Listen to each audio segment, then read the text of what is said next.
Merci, Fresneville. J'ai dit à Fresneville, tu es sûr que tu n'as pas un peu d'onction ce matin? Je suis venu prier pour les malades. Il y avait des gens rassemblés, ce que nous, dimanche matin, tôt, ceux dont je dois m'occuper là-bas. Je les fais venir ici à l'église. Je trouve toujours que c'est mieux de prier pour les malades à l'église. Je ne sais pas. J'aime bien être à l'église et venir ici où il y a l'assemblée, les gens ici qui prient. Et il y avait une petite fille là derrière, une petite fille vraiment mignonne. Eh bien, elle doit être assise quelque part ici maintenant, si ces gens ne sont pas repartis chez eux.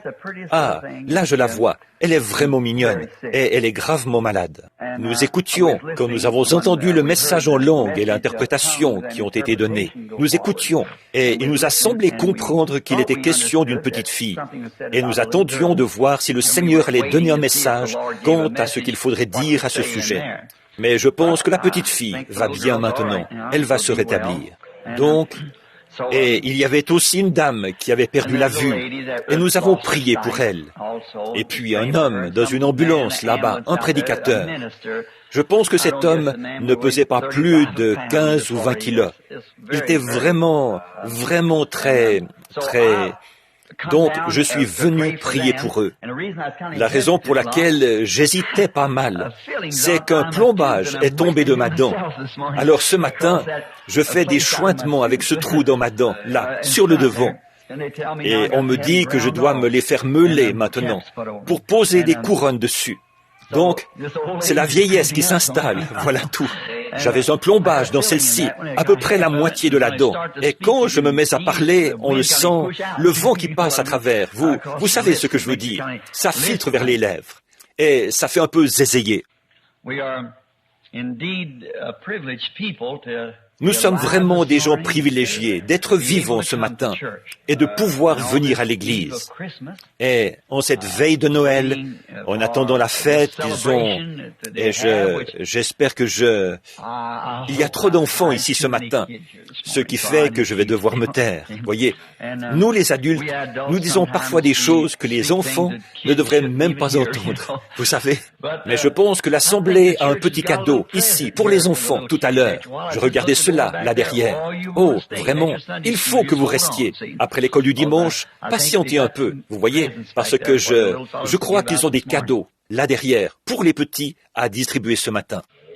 Et quand vous, les petits, souvenez-vous, bien que nous fassions cela, je tiens à préciser que ce n'est pas du Père Noël. Parce que ça, c'est une histoire dont vous apprendrez un jour qu'elle n'est pas vraie. Mais c'est de Jésus-Christ, la vérité de toutes les vérités. Voyez, le Fils de Dieu. Nous vous donnons ce petit cadeau ce matin pour vous faire savoir qu'un jour, Dieu a donné le plus grand cadeau qui pouvait être donné à la race humaine, son Fils. Et nous l'exprimons d'une façon bien limitée. Ce que nous pourrions donner, ce n'est rien en comparaison de cela. Mais entre nous, d'un mortel à l'autre, c'est ce que nous faisons.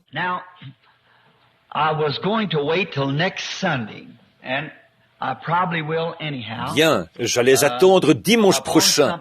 C'est probablement ce que je ferai d'ailleurs, pour dire quelque chose que je voulais dire. Quelque chose nous a été révélé à la maison par une vision et je dois l'exécuter. Et c'est quelque chose qui peut sembler un peu dur, mais nous ne voulons jamais penser que ce que Dieu dit est dur. Ces fardeaux sont légers. Et puisque dimanche prochain, Dieu voulant, nous aurons une réunion ici, ce sera juste avant celle de la veille du Nouvel An, si le Seigneur nous fait la faveur de pouvoir tenir cette réunion.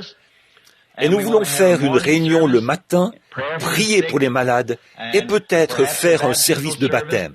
Alors, j'ai pensé annoncer cela à nos amis pour qu'ils puissent venir.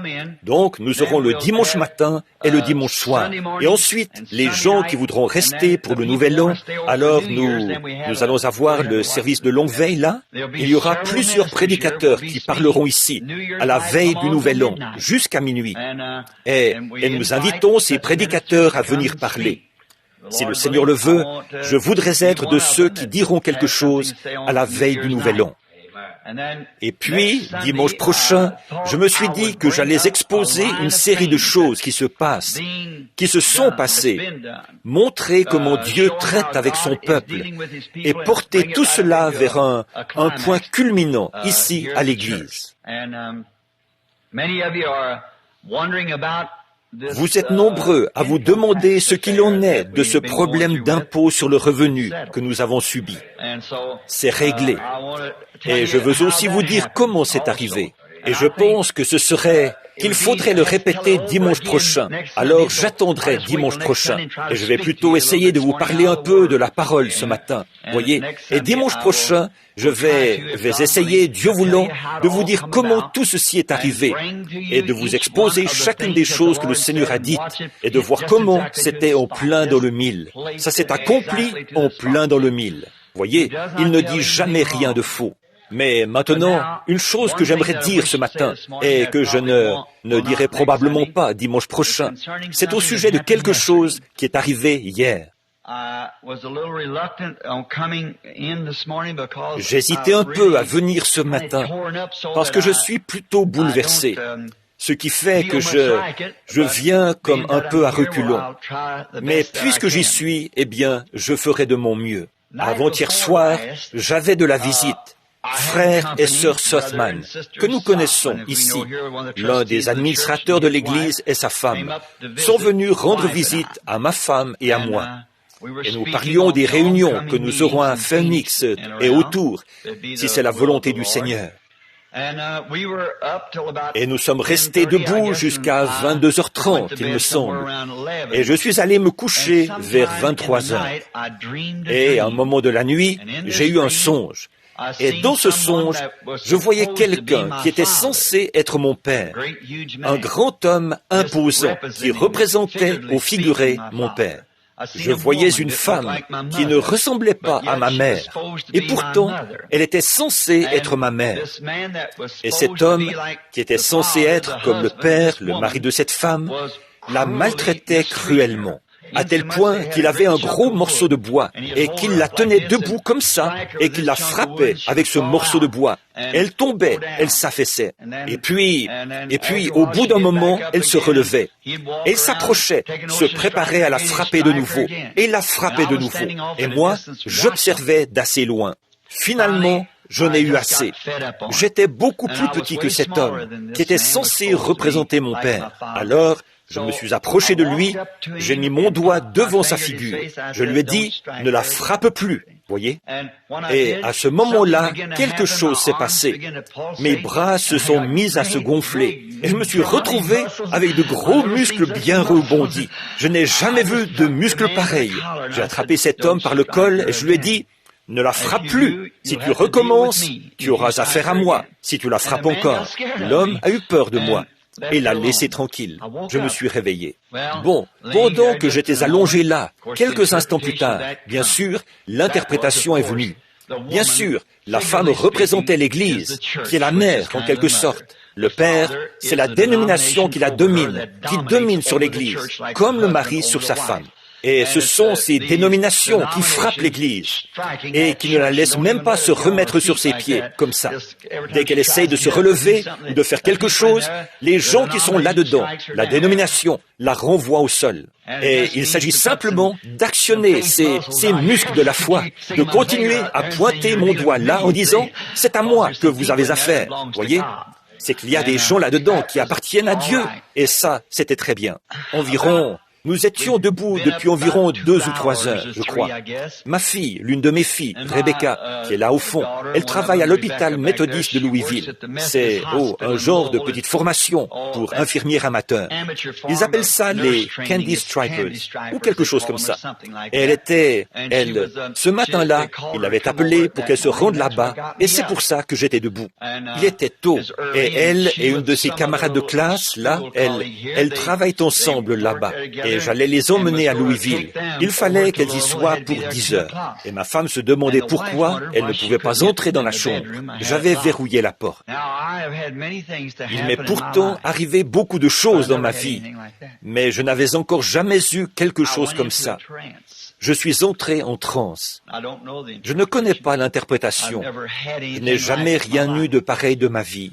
Mais devant moi, je semblais me rendre compte que c'était une vision et que j'étais dans la vision. Mais je parlais à mon fils, Joseph, et il n'était pas dans la chambre à ce moment-là. Mais pourtant, quand c'est venu sur moi, voilà, j'étais en train de parler à Joseph. Et j'ai levé les yeux, et il y avait comme une forme de pyramide devant moi, composée de petits oiseaux d'environ 1 centimètre de long. Et ils étaient sur la branche du haut, il y en avait, disons, 3 ou 4. Et ensuite, sur la branche suivante, il y en avait peut-être 8 ou 10. Et en bas, il y en avait 15 ou 20. C'étaient de petits combattants, parce qu'ils avaient les plumes en bataille. Et ils avaient l'air d'essayer de me parler. Ils disaient quelque chose. Et j'étais dans l'ouest, apparemment vers Tucson, dans l'Arizona. Et les oiseaux regardaient vers l'est. Et moi, j'écoutais attentivement. Ils essayaient de dire, ils avaient l'air d'essayer de me dire quelque chose. Ils avaient les plumes tout ébouriffées et tout. Ils portaient les traces du combat. Et puis, tout à coup, un oiseau a pris la place de l'autre, en sautillant comme ça. Et les petits oiseaux se sont envolés rapidement. Ils se sont éloignés vers l'est. Et à ce moment-là, ce sont des oiseaux plus grands qui sont arrivés. Ils ressemblaient plutôt à des colombes, avec les ailes en pointe. Et ils sont arrivés en groupe, et rapidement, plus rapidement que les petits oiseaux. Ils se sont envolés vers l'est. Et moi, toujours avec les deux consciences réunies, je savais que j'étais là, et je savais que j'étais ailleurs. Voyez? Et je me suis dit, bon, ça, c'est une vision, et il me faut apprendre ce que cela signifie. Et à peine le deuxième groupe d'oiseaux passé, j'ai regardé vers l'ouest, et voilà, comme une forme de pyramide, 2 de chaque côté et 1 au sommet. 5 anges sont arrivés, des plus puissants que j'ai jamais vus de ma vie, et avec une vitesse foudroyante. Je n'avais jamais rien vu de semblable.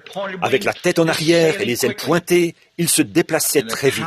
Et la puissance du Dieu Tout-Puissant m'a saisi, au point que cela m'a soulevé du sol, depuis le sol, soulevé en l'air. J'entendais encore Joseph parler. Et un bruit, comme quand le mur du son est franchi, un grondement assourdissant, a retenti loin au sud. Et quand j'ai été soulevé, et il y avait la vitesse tellement foudroyante des anges, je les revois très bien en ce moment, voyez, alors qu'ils venaient dans cette forme comme ça, qu'ils ont fondu sur moi. Bon, je ne rêvais pas, là, non, j'étais là aussi bien éveillé que je le suis maintenant, voyez, mais ils sont arrivés là, et ils allaient à une vitesse si foudroyante qu'au moment où ils sont montés, je me suis dit, j'ai entendu comme une explosion ou comme une déflagration qui a retenti, comme le mur du son. Et à ce moment-là, je me suis dit, bon, ça doit vouloir dire que je vais bientôt être tué, tu vois, dans une sorte de déflagration.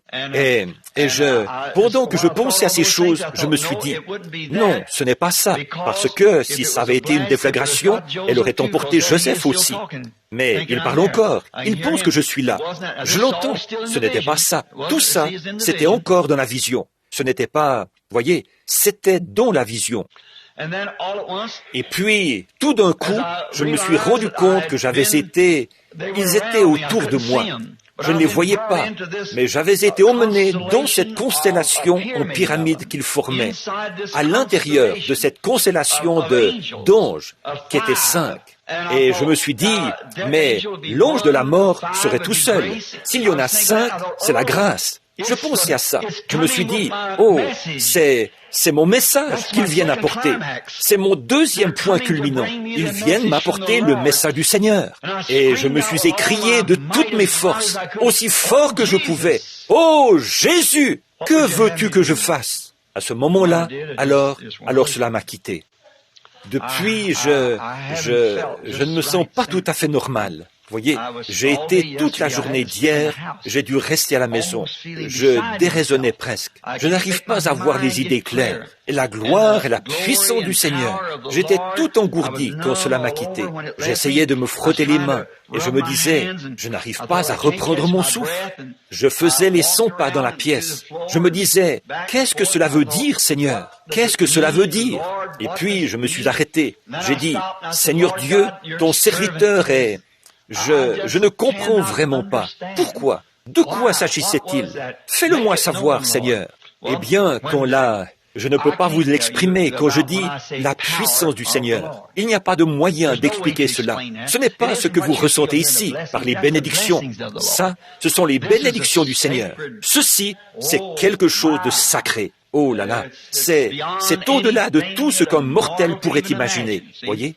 Et ça me tracassait vraiment beaucoup. Ce n'est pas une bénédiction, c'est un trouble. On est troublé. Voyez, c'est ça. Si seulement vous pouviez, si seulement je pouvais trouver un moyen d'exprimer aux gens ce que c'était, ou la sensation que c'était. Ce n'est pas comme quand on est assis ici, qu'on a envie de se réjouir. C'est quelque chose qui fait que tous vos nerfs c'est plus fort que la peur, c'est plus fort que l'effroi. C'est un saint respect. Il n'y a pas moyen d'expliquer cela. Même tout mon dos, d'un bout à l'autre de ma colonne vertébrale, jusqu'au bout de mes doigts, mes pieds et mes orteils, tout mon être était engourdi. Voyez, comme si on était quelque part hors du monde. Et cela me quittait progressivement. J'ai dit au Seigneur, s'il te plaît, fais-moi savoir, ô Dieu. Je pense que ce que j'ai ressenti de plus semblable à cette force, c'était quand j'étais à Zurich, en Suisse, la fois où l'on m'a montré l'aigle germanique, qui observait la chevauchée du cavalier anglais qui traversait l'Afrique. Et il a dit, tous ont péché et sont privés de la gloire. Et je criais au Seigneur en lui demandant de m'aider. Je voulais qu'il me donne l'interprétation, parce que je me demandais si ça voulait dire que j'allais partir, que j'allais être tué. Et si c'était le cas, je n'en aurais rien dit à ma famille. Si c'est le moment pour moi de rentrer à la maison, eh bien, je rentrerai à la maison, c'est tout. Mais si c'était ça, alors je ne voulais pas en parler à ma famille. Je ne voulais pas qu'ils le sachent, que ça se fasse, et c'est tout. Là, je disais, Seigneur, aide-moi. Je ne veux pas le dire à ma famille. Si c'est mon appel pour rentrer à la maison, eh bien, je partirai. Vous voyez, j'ai dit, et vous savez, vous dites, pourquoi n'avez-vous pas pensé à ce que vous aviez dit dans la vision, à ce qui était dit dans la vision? Mais dans ces moments, on ne peut pas penser à des choses comme ça. Moi, du moins, je n'y arrive pas. Et je me suis dit, j'étais vraiment troublé, chiffonné. On ne trouve pas le moyen de penser. On n'arrive pas à penser. Alors j'ai dit, Père Céleste, si ça veut dire que je vais être repris dans une explosion, eh bien, fais-le-moi savoir maintenant, pour que je n'en dise rien. Que ta gloire et ta puissance reviennent sur moi et me soulèvent de nouveau. Ou que ta gloire vienne sur moi, et là je saurai que c'est ce que cela veut dire. Alors je le garderai pour moi. Et il ne s'est rien passé. Et donc j'ai dit, alors Seigneur, si cela veut dire que tu vas envoyer tes messagers pour ma commission, alors que ta puissance revienne. Et elle a failli m'emporter hors de la chambre. Mais là, je suis revenu à moi, avec ma Bible en main, voyez, en demandant à Dieu de m'aider.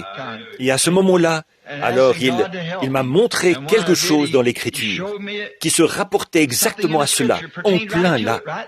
Et je me suis dit, est-ce que ce serait vraiment cela? Comment est-ce que j'y arriverais? Et je ne peux pas expliquer ces choses, les amis. C'est au-delà de tout ce que je connais. Voyez, ma femme est une femme très particulière. C'est l'une des meilleures du monde. Et pendant un moment, je n'ai rien dit au sujet de ce qui s'était passé. J'ai continué comme si de rien n'était. Elle savait qu'il s'était passé quelque chose. Alors, quand je le lui ai dit, elle m'a dit, « Tu sais, Bill, je te vois et je t'entends parler d'un grand nombre de ces choses. » Elle a dit, « Tu sais que je te crois de tout mon cœur. » Elle a dit, « Mais là, il y avait vraiment quelque chose. Cela me secoue réellement. Il me semble, cette déflagration et la vitesse à laquelle ces anges sont arrivés, comme ça, 5 anges en même temps, qui formaient une constellation, un peu comme cette pyramide que j'ai dessinée ici, voyez. D'abord, ils ressemblaient un peu à, vu de loin, ils avaient un peu la couleur des colombes. Et ils arrivaient de ce côté-là. Et ils étaient, il me semble, 1, 2, 3, 4, et puis un au sommet. Vous voyez, ceux qui en faisaient 5. Et ils sont arrivés à une telle vitesse. Il n'y a rien, aucun avion en réaction, rien d'autre de comparable à cela. Je les revois. Ils avaient la tête un peu tournée de côté, les ailes pointées vers l'arrière, armés de pied en cap. Ils sont arrivés là, comme ça. Ils sont descendus tout droit et m'ont emmené dans cette constellation pyramide qu'ils formaient. Je me suis vu soulevé, élevé du sol. Je me suis dit que peut-être j'ai entendu là-bas au loin ce grondement, comme un avion qui franchit le mur du son. Vous avez déjà entendu cela, comme un grondement lointain.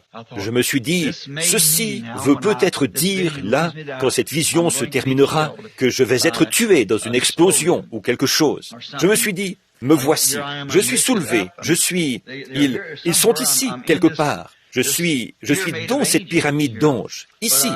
Mais je ne sais pas. Peut-être que le Seigneur vient m'emmener à la maison.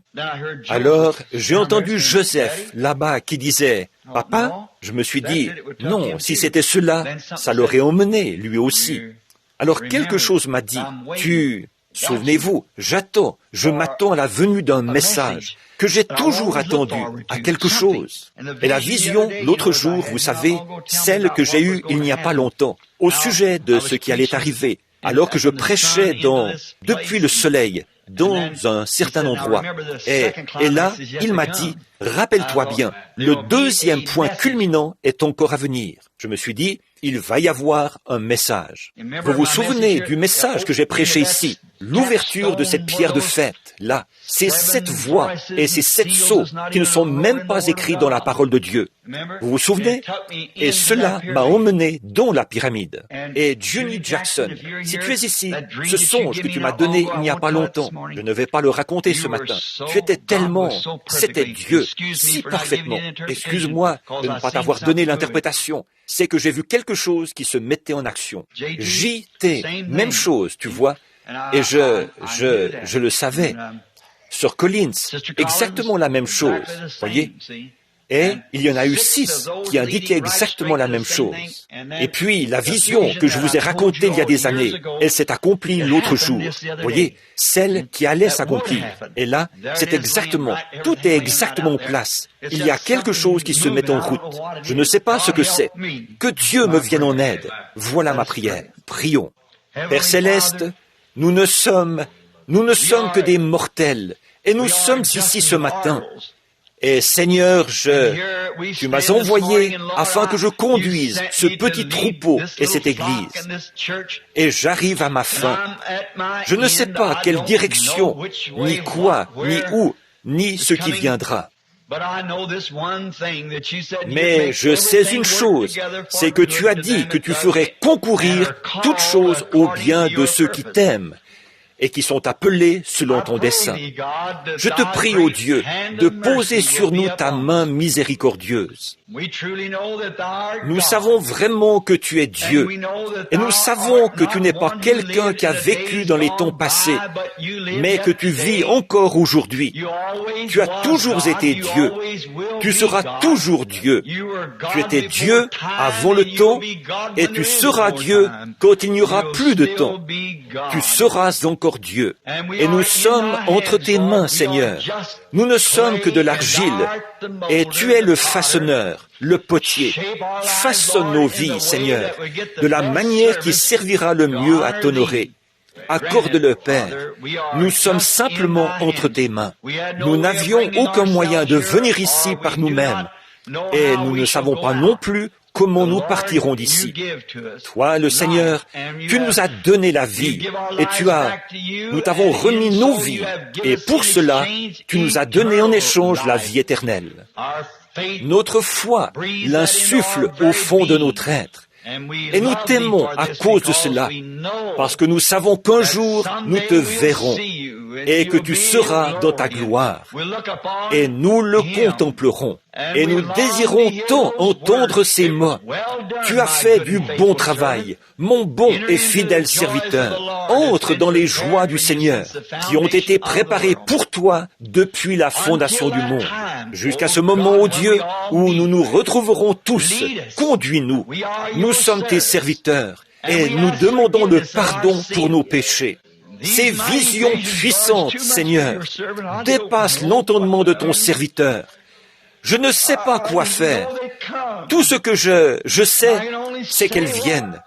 Et tout ce que je peux faire, c'est de dire ce que j'ai vu et ce qui a été dit. Et parfois, cela me fait peur, Seigneur. Et je me demande quoi faire. Alors je prends la Bible, et là je lis comment Ésaïe a dû se sentir ce jour-là dans le temple, quand il a vu ces anges qui se couvraient les pieds de leurs ailes. Ce n'est pas étonnant qu'il se soit écrié « Malheur à moi, car mes yeux ont vu la gloire du Seigneur ». C'est là que le prophète s'est écrié, après avoir été purifié dans le temple, quand l'ange avait pris, avec des pincettes, une pierre ardente, elle avait posé sur ses lèvres, après qu'il avait confessé qu'il était un homme aux lèvres impures, et qui habitait au milieu d'un peuple impur. Et pourtant, il était prophète. L'ange a pris les pincettes, il a posé la pierre ardente sur ses lèvres pour le purifier, et il a dit, « Maintenant, va prophétiser. » Seigneur Dieu, Ésaïe s'est écrié, « Me voici, Seigneur, envoie-moi. » Quand il a dit, « Qui ira pour nous vers cette génération méchante et adultère? » Ô Dieu, que cela se répète, que cela vienne de nouveau, ô Seigneur. Envoie le Saint-Esprit avec le feu qui purifie, car je confesse que j'ai les lèvres impures et que j'habite sur cette terre, ici, avec des gens impurs. Et nous sommes impurs à tes yeux, Seigneur. Mais, envoie la puissance qui purifie, le Saint-Esprit. Purifie-nous, ô Seigneur. Purifie ton serviteur, Seigneur. Puis, parle, Seigneur. Ton serviteur écoute. Je désire tant entendre cette voix. Je suis à toi. Utilise-moi, Seigneur, comme tu le voudras, alors que je me mets sur ton autel. Que le Saint-Esprit me purifie, Seigneur, qu'il moigne et m'envoie, Seigneur. Si tu veux que quelqu'un aille, si c'est maintenant l'heure, si c'est maintenant le moment, je ne sais pas, Seigneur. Tout ce que je sais, c'est que j'ai vu ces anges. Et tu sais que ces choses sont exactement la vérité. Et je prie, Seigneur, malheur à moi. C'est pourquoi aide-moi. Bénis maintenant ces gens. Nous sommes ici aujourd'hui, juste avant la veille du jour où on va célébrer l'anniversaire de la naissance de notre Seigneur. Nous te prions de nous venir en aide.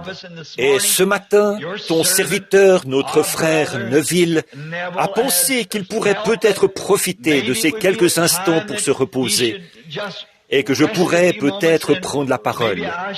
Aussi, je te prie de me venir en aide maintenant. Il y a des gens ici, Seigneur, et tous, nous avons besoin de toi.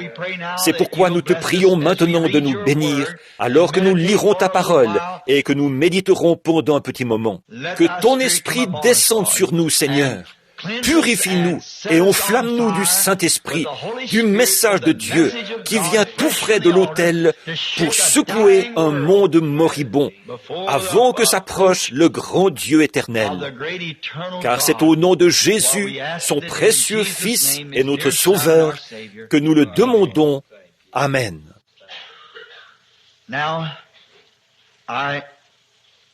J'aimerais maintenant attirer votre attention sur quelques écritures ici et sur quelques notes que j'ai prises Et je crois que Doc ou Billy ou quelqu'un m'a dit qu'on veut terminer la réunion un peu plus tôt à cause des enfants.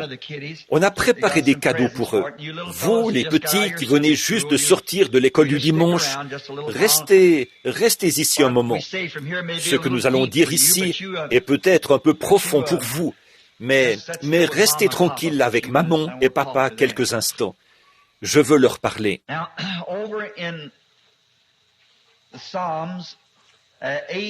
Maintenant, dans les psaumes, au psaume 89, je voudrais lire un ou deux versets du psaume 89. Je vais essayer de lire les versets 50, 51 et 52 du psaume 89. Alors, est-ce que vous entendez bien tout au fond de la salle? Si vous entendez bien, levez la main. Parce que est-ce que tous ces micros sont branchés? Est-ce que ça va mieux avec celui-ci? Ou avec celui-ci? Celui-ci? Juste là. Ces deux-là, sur le côté. Très bien. Je ne sais pas si on va enregistrer ceci ou pas. C'est une occasion un peu imprévue ce matin. Mais n'oubliez pas, là, dites-le à tous vos amis. Et je voudrais que vous fassiez tout votre possible pour assister à la réunion de dimanche prochain. Le bâtiment sera bientôt terminé, ici, je suppose.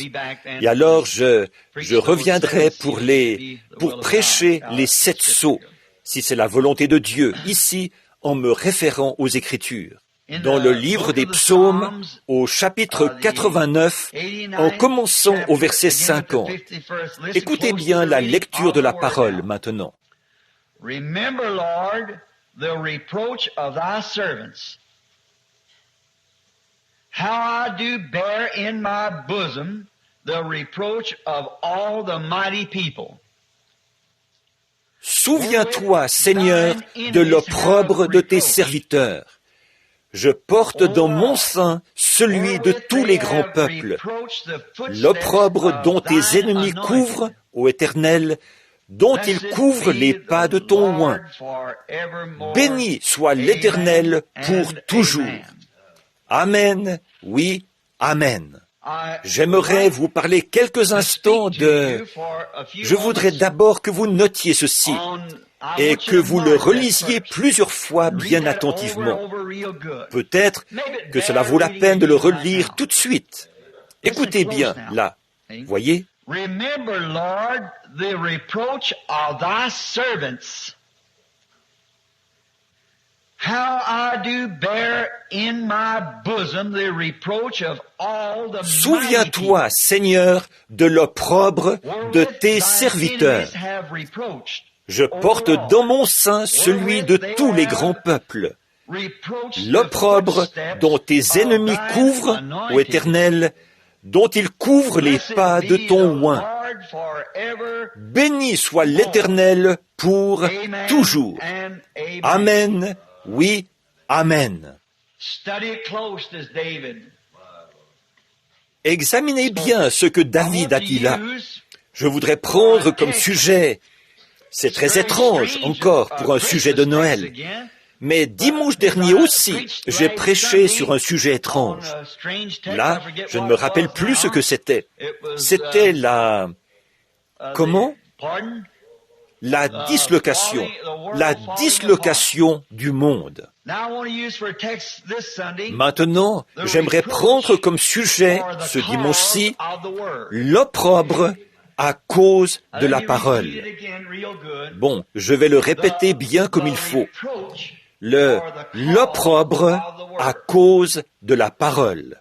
God has a time and a reason for that time to fulfill all his words. Dieu a un temps et une raison d'accomplir toutes ses paroles en ce temps-là.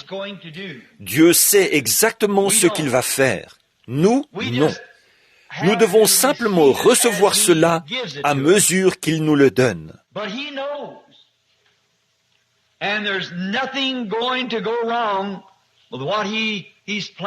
Mais lui, il sait, et rien n'ira de travers dans ce qu'il a prévu de faire. Il faut que cela s'accomplisse entièrement. Il faut parfois qu'il y ait des choses dures et pénibles, rien que pour faire ressortir la véritable, la vraie nature de l'objet. Vous savez, la pluie prend naissance dans un ciel agité, déchiré, zébré d'éclairs et retentissant de tonnerre. Et si on n'avait pas de pluie, on ne vivrait pas.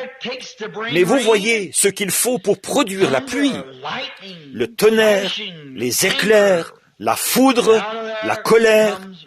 Et c'est de là que sort la pluie. Une semence doit mourir, pourrir, se corrompre, sentir mauvais et retourner à la poussière de la terre pour pouvoir produire une nouvelle vie. Il faut que l'or soit battu, retourné et rebattu plusieurs fois, encore et encore, battu jusqu'à ce que toutes les impuretés en soient ôtées. Ce n'est pas le fait qu'il brille, car la pyrite de fer, ce qu'on appelle l'or des fous, brille comme de l'or véritable. Mais si on les met ensemble, en les prenant séparément, on ne peut guère les différencier. Mais en les mettant ensemble, on voit la différence. Et l'orfèvre doit toujours battre jusqu'à ce qu'il voit son propre reflet dans l'or. Et Dieu fixe un temps, et il a un but dans tout ce qu'il fait. Rien n'arrive par hasard à ceux qui aiment le Seigneur et qui sont appelés selon son appel. Voyez, nous sommes prédestinés. Et toute chose concourt parfaitement à cela, parce qu'il ne peut pas mentir. Et il a dit qu'il en est ainsi, que chaque chose a son temps, sa saison et sa façon d'arriver. Et Dieu est derrière tout ce qui se passe. Et parfois, on pense que tout va mal. Il n'en tient qu'à nous. Ces choses nous arrivent, les épreuves et la perplexité. Ce sont des tests pour voir comment nous réagirons à une action. Il y a quelque temps, dans le Vermont, frère Fred et moi avons traversé jusqu'au côté qui est dans l'État de New York, de l'autre côté du lac Champlain. Et nous étions du côté de l'État de New York. Je suis monté dans la montagne, là, sur le mont Hurricane, là où j'avais l'habitude d'aller chasser. Et là, je me souviens de la fois où je m'étais perdu et comment Dieu m'avait ramené, rien que par le Saint-Esprit, à travers une tempête. Et je serais mort, j'aurais péri, et ma femme, et Billy aussi, là-bas, dans un petit campement, à des kilomètres de là. J'étais complètement désorienté. Il y avait juste un petit peu de neige que nous avons dû traverser pour atteindre le campement au début du printemps. J'étais là-bas, en train de parler à frère Fred, et le Saint-Esprit a dit, va-t'en à l'écart. Je me suis éloigné dans le bois un peu, quelque part. Il m'a dit, il y a un piège qui t'attend, alors fais attention. Mais il ne m'a dit ni quoi, ni comment. Je suis revenu et j'en ai parlé à frère Fred. Ce soir-là, nous sommes allés à l'assemblée, à l'auditorium, et j'ai annoncé cela aux gens. Et le soir suivant, c'est arrivé. Et j'étais donc là, quand il m'a dit, concernant des moqueurs, il a dit, c'est entre tes mains. Ce que tu feras d'eux, quoi que tu dises, s'accomplira immédiatement. Voilà, pour quelqu'un qui manquait de respect, qui se comportait de façon impie, qui se moquait et raillait la réunion, un jeune homme et une jeune femme, et il essayait de lui faire des gestes d'amour obscènes dans la salle, ce qui attirait l'attention de tout le monde pendant que j'essayais de prêcher. Il lui renversait la tête en arrière et il montait sur ses genoux. Il lui renversait la tête en arrière pour essayer de l'embrasser. Et il se conduisait comme ça pendant la réunion, ce qui attirait l'attention. Et le Saint-Esprit a dit, là, ils sont entre tes mains. Que veux-tu faire d'eux? Il y a eu un silence sacré. Tout le monde restait terriblement silencieux. Et j'ai pensé, oh Dieu, que dois-je faire? Alors, je me suis rappelé, grâce à l'avertissement que le Saint-Esprit m'avait donné 2 jours plus tôt. J'ai dit, je vous pardonne. Bien, c'était cela qu'il voulait que je dise. Voyez, c'est qu'après tout, j'ai été coupable. Peut-être pas de cette chose-là, mais coupable. Et se rendre coupable de la plus petite chose, c'est se rendre coupable de tout. Donc, j'ai dit, je vous pardonne. Et il y a ici des témoins qui étaient là, cette fois-là. À ce moment-là, le Saint-Esprit a percé. Alors, vous voyez, je crois que toutes ces choses signifiaient quelque chose. Que va-t-on faire avec la puissance? Comment, voyez, va-t-on réagir à une action? Quelque chose se passe, un acte. Alors, comment va-t-on réagir à cette action? Vous comprenez ce que je veux dire? Qu'allez-vous faire?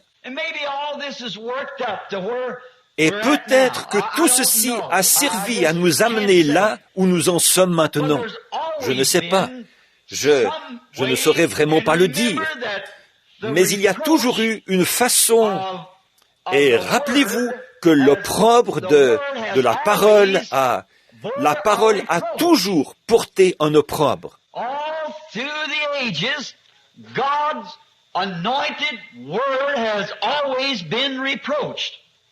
Tout au long des âges, la parole ointe de Dieu a toujours subi un opprobre.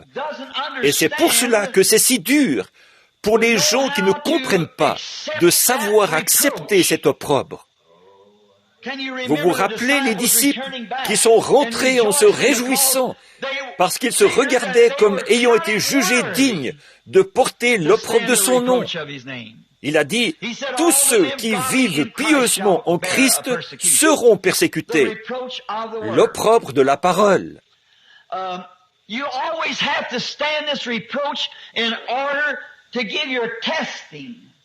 Vous aurez toujours à subir cet opprobre pour être testé, pour voir. Tout homme qui vient à Christ doit d'abord être formé en vue d'accomplir le but auquel Dieu vous a destiné. Et souvenez-vous, si seulement vous pouvez rester tranquille, souvenez-vous, s'il vous a appelé à ceci, il n'y a rien qui puisse l'empêcher d'arriver.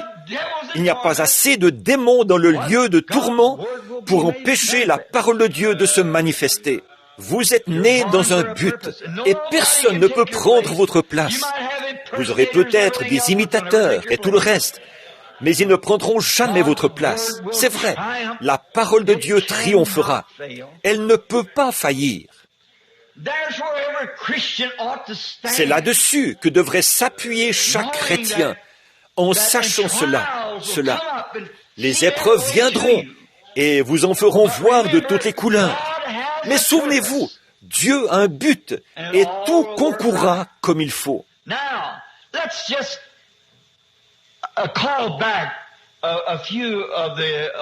Maintenant, rappelons quelques accomplissements de la parole de Dieu et ceux qui ont porté la parole dans leur âge.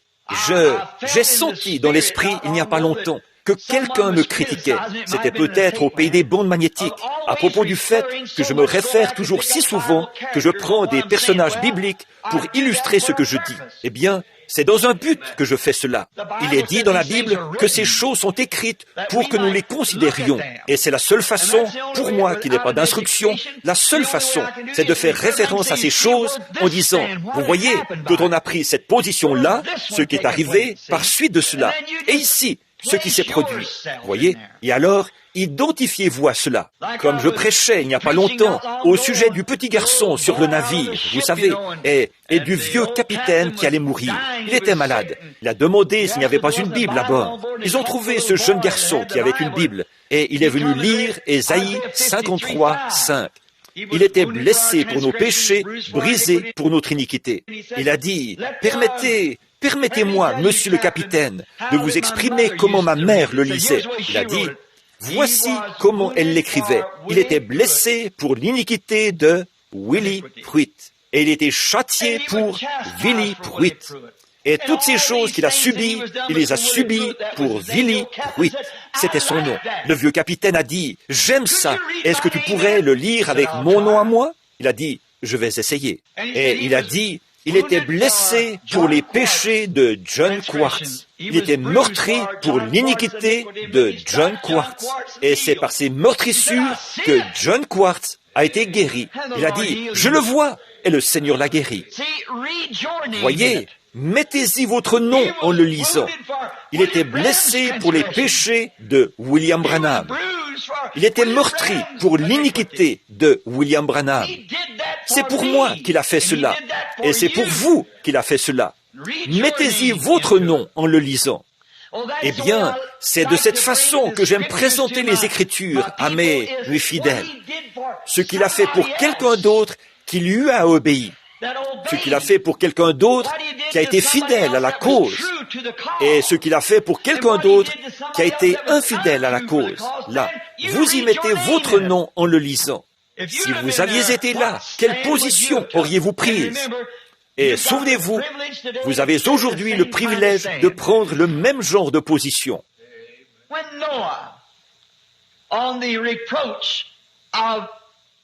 Quand Noé, par rapport à l'opprobre de la parole que Dieu lui avait annoncée, Noé, il y avait un opprobre. Noé vivait dans un âge scientifique, où il y avait des réalisations scientifiques. Ils arrivaient à fabriquer des choses qui dépassaient tout ce qu'on a fabriqué à notre époque.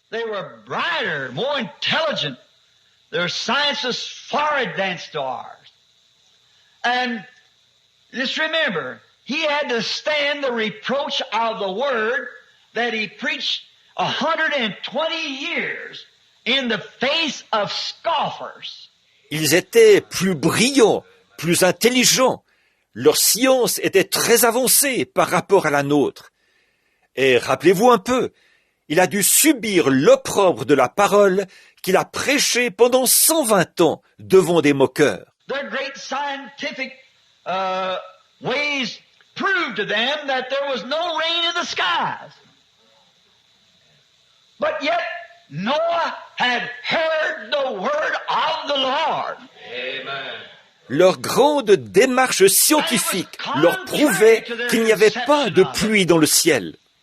Et pourtant Noé avait entendu la parole du Seigneur. Et elle était contraire à la conception qu'il s'en était faite. Donc, avant d'avoir la vie sauve, il a dû affronter et subir l'opprobre que lui infligeaient ses moqueurs. Oh, certainement qu'ils ont dû avoir pitié de ce drôle de prédicateur. Ils ne l'ont pas fait enfermer, ni rien, parce qu'il n'y avait peut-être pas beaucoup de maisons de ce genre à l'époque. Il n'était pas dangereux, il n'aurait fait de mal à personne. Ils l'ont donc laissé tranquille. Continue, espèce de fanatique, là-bas, sur le flanc de la colline, en train de construire un bateau, tout là-bas où il n'y a pas d'eau. Oh, le pauvre, quel drôle de type. Mais, et il disait, d'où feras-tu venir de l'eau pour faire flotter ton bateau, Noé? Elle descend du ciel. Quelle absurdité! Nous pouvons atteindre la lune et les étoiles avec le radar. Ou ce qu'ils avaient là.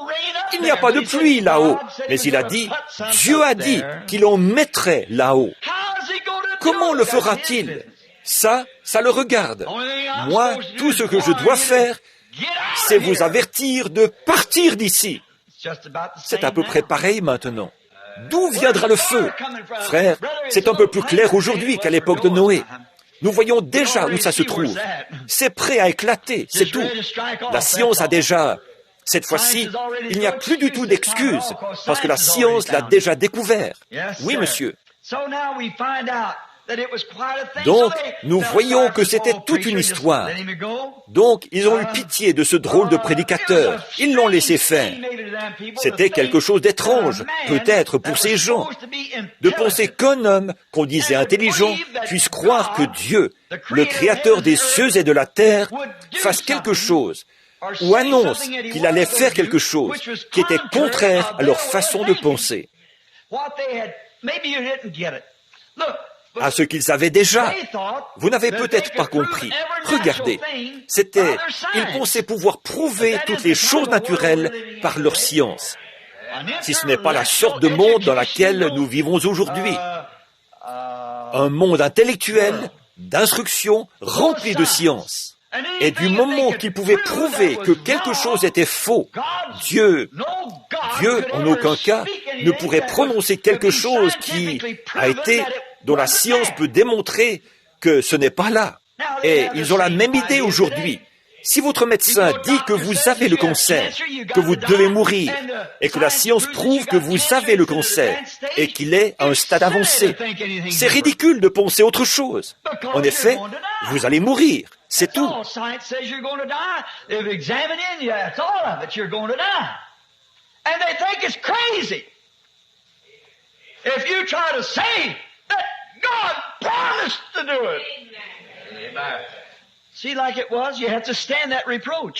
La science dit que vous allez mourir. On vous a examiné et c'est tout. Vous allez mourir. Et il trouve que c'est fou de votre part de vouloir dire que Dieu a promis de faire ça. Voyez, comme à l'époque, vous devez subir cet opprobre. Ils disent que si le docteur dit, là, nous avons bien examiné et le cancer est à un stade avancé, nous vous avons ouvert et le cancer a pénétré votre corps tout entier. Il a pénétré votre cœur, vos poumons, votre foie, tout. C'est impossible. Alors, vous voyez, quand vous dites, mais il vivra quand même, ils disent, oh le pauvre, laissez-le aller. Je me souviens d'un certain soir, Bill Hall, frère Hall, là-bas, à l'assemblée de Milltown. Vous êtes nombreux à vous rappeler ce cas. Alors on m'avait fait venir là-bas. Ma femme, ma belle-mère et moi y sommes allés. Il avait épousé une jeune fille qui était une sœur, je crois, de George Capp, le maire de la ville, ou plutôt le juge ici. C'était son beau-frère. Il l'avait amené mourir ici. Le médecin de Milltown, le médecin de New Albany, ils avaient diagnostiqué qu'il avait un cancer du foie. Alors je suis allé voir Madame Hall. Il avait la jaunisse, il était jaune de partout. J'ai dit, bon, je suppose qu'il va mourir. Et elle a dit, frère Bill, est-ce qu'il y aurait moyen est-ce que vous pourriez recevoir une indication de Dieu? J'ai répondu, je ne sais pas, Sir Hall, je peux prier. J'ai prié, je suis rentré à la maison, et le Seigneur ne m'a rien dit. Ensuite, le lendemain, je suis retourné, et j'ai prié de nouveau. Elle a dit, connaissez-vous un bon médecin? J'ai dit, eh bien, notre médecin de famille, c'est le docteur Sam Adair, ici, à Jeffersonville. Son père était notre médecin de famille. Le jeune Sam et moi avons toujours été des amis proches et nous étions à peu près en même temps à l'école. Nous avons grandi ensemble. C'est toujours lui que nous allons voir quand quelque chose ne va pas. Elle a dit, je me demande s'il accepterait de venir examiner Bill Hall, son mari. J'ai dit, je lui demanderai. Eh bien, Sam m'a dit, il a dit, Billy, si le médecin dit qu'il a le cancer, il a dit, il n'y a qu'une chose que je puisse faire. Je l'enverrai voir quelqu'un de plus compétent que moi, un spécialiste, et on apportera les radios pour éviter de l'ennuyer encore. On a fait venir les radios de New Albany, de chez le médecin là-bas. On l'a emmené à Louisville pour le faire examiner. On lui a fait faire l'aller-retour en ambulance. Alors, bien sûr, il ne voulait pas dire à Madame Hall ce qu'il avait, donc il m'a appelé. Il m'a dit, il va mourir. Il a dit, ton ami prédicateur. Il a dit, le spécialiste de Louisville vient de m'appeler pour me dire que le diagnostic qu'ont posé les médecins là-bas, à Milltown, et le médecin à New Albany, ils ont posé un diagnostic juste. Et il a dit, c'est bien un cancer du foie. Et il est à un stade avancé. Et Billy, on ne peut pas enlever le foie de cet homme et qu'il survive. Il a dit, il va mourir. Et puisqu'il est prédicateur, il devrait bien être prêt. J'ai dit, ce n'est pas la question. Mais il n'a pas plus qu'environ 55 ans. Alors, il a encore plein de vie en lui pour prêcher. Et j'ai dit, eh bien, puisqu'il va mourir, alors c'est réglé. Merci, Dr. Sam. Et je suis allé voir Madame Hall pour le lui dire. Je lui ai dit, Madame Hall, Sam a dit que le diagnostic de Louisville, là, c'est le même que ceux de New Albany et de Milltown. Cet homme est en train de mourir. Frère Hall va mourir. Il a un cancer du foie et il est à un stade avancé. Alors, elle s'est mise à pleurer. Je me suis retourné et j'ai prié avec lui. Il était dans un tel état qu'il ne se rendait même pas compte que j'étais dans la pièce. Alors, je suis rentré. Il y avait beaucoup de gens qui venaient chez moi à l'époque. Il n'y avait personne d'autre sur le terrain d'évangélisation. Il n'avait pas encore été tellement pollué et les gens venaient de partout. Je voulais me reposer un peu. Alors, je suis rentré et je me suis levé tôt, vers 2h30 ou 3h du matin. Frère Wood n'était pas encore arrivé dans l'allée. J'ai regardé vers la voie d'accès à la maison, il n'y avait personne. J'ai donc pris mon vieux chapeau. Je suis allé dans mon bureau prendre ma carabine 22. Je me proposais d'aller à la chasse aux écureuils, jusque vers les 8 heures, et puis de m'allonger quelque part au pied d'un arbre, pour dormir un peu. Il n'y avait pas moyen de dormir chez moi. J'ai pris mon chapeau et je me suis dirigé vers l'autre bout de la pièce. Il y avait une pomme accrochée au mur. C'était une pomme complètement pourrie. Elle était mangée par les vers. Elle était ratatinée, toute rabougrie. Et je me suis dit, pourquoi est-ce que Meda a accroché ça au mur?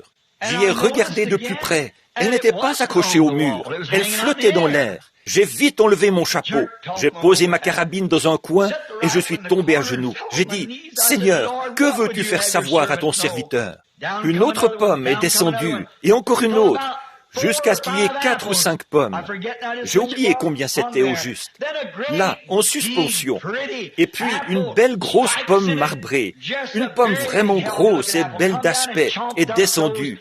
Et elle a englouti ces autres pommes à l'aspect répugnant.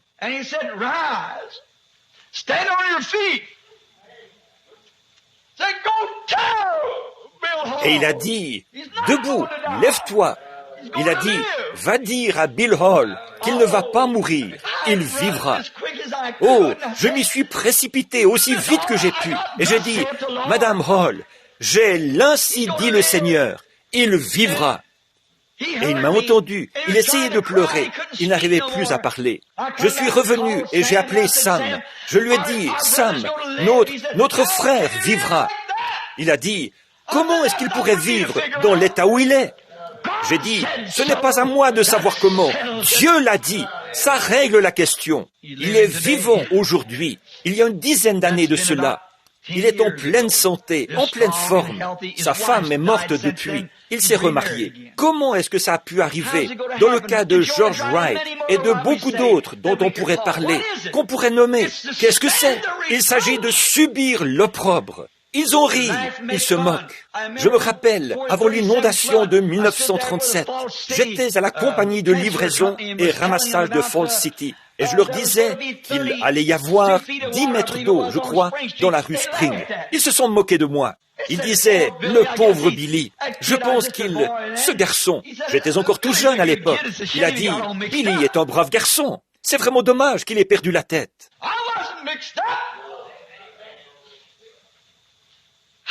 Je n'avais pas perdu la tête. J'avais reçu le baptême et non pas perdu la tête. J'avais été reçu, c'est tout. Et cela s'est accompli exactement de cette façon. J'ai remarqué en parlant Sir Hattie Wright, je crois, assise là-bas. Elle se souvient du cas de Bill Hall. Beaucoup. Combien de ceux qui sont ici ce matin se souviennent de ce cas? Oh là là, bien sûr, beaucoup d'entre vous. Bon, ils nous plaignent. Ils plaignent tous ceux qui essaient de s'en tenir à la parole, en une époque de moqueurs. Mais souvenez-vous, il faut que l'opprobre vienne. Ça a toujours été le cas. Ils ont dû penser ce qu'ils pensaient à l'époque, que Dieu, une fois que quelque chose était prouvé par la science, que Dieu ne prononcerait rien de contraire à la science. Eh bien, voilà ce qui fait qu'il est Dieu. S'il s'était borné à suivre la science, il n'y aurait rien de plus que ce que l'homme peut accomplir. Mais il est Dieu. Il est le créateur de la science. Il peut faire tout ce qu'il veut. Ils ont dû penser, le pauvre Noé, eh bien, laissons-le, le pauvre. Il manque tous les divertissements qu'on a à notre époque. Alors, laissons-le. C'est à peu près pareil maintenant. Mais là, j'aimerais dire autre chose ici. Maintenant, en y repensant, nous admirons sa foi. Mais je me demande, si nous avions vécu à son époque, est-ce que nous aurions pris la même position que Noé? Est-ce que nous serions aptes et disposés à subir l'opprobre qui accompagnait la vérité? Alors que, parmi tous les millions de gens qu'il y avait dans le monde à l'époque, il n'y a eu que Noé et sa famille qui ont pris position pour cette vérité. Vous y avez songé? Rien que cet homme et ses 3 fils et ses belles-filles, sa femme, ils ont été les seuls à prendre position pour cette vérité. Mais ils avaient l'ainsi dit le Seigneur. En y repensant, nous l'admirons. Est-ce qu'on pourrait encore penser la même chose? Il faut que je me dépêche à cause des cadeaux pour les enfants. Abraham. Le mot Abraham veut dire père d'un grand nombre. Il a été fait un père de nations.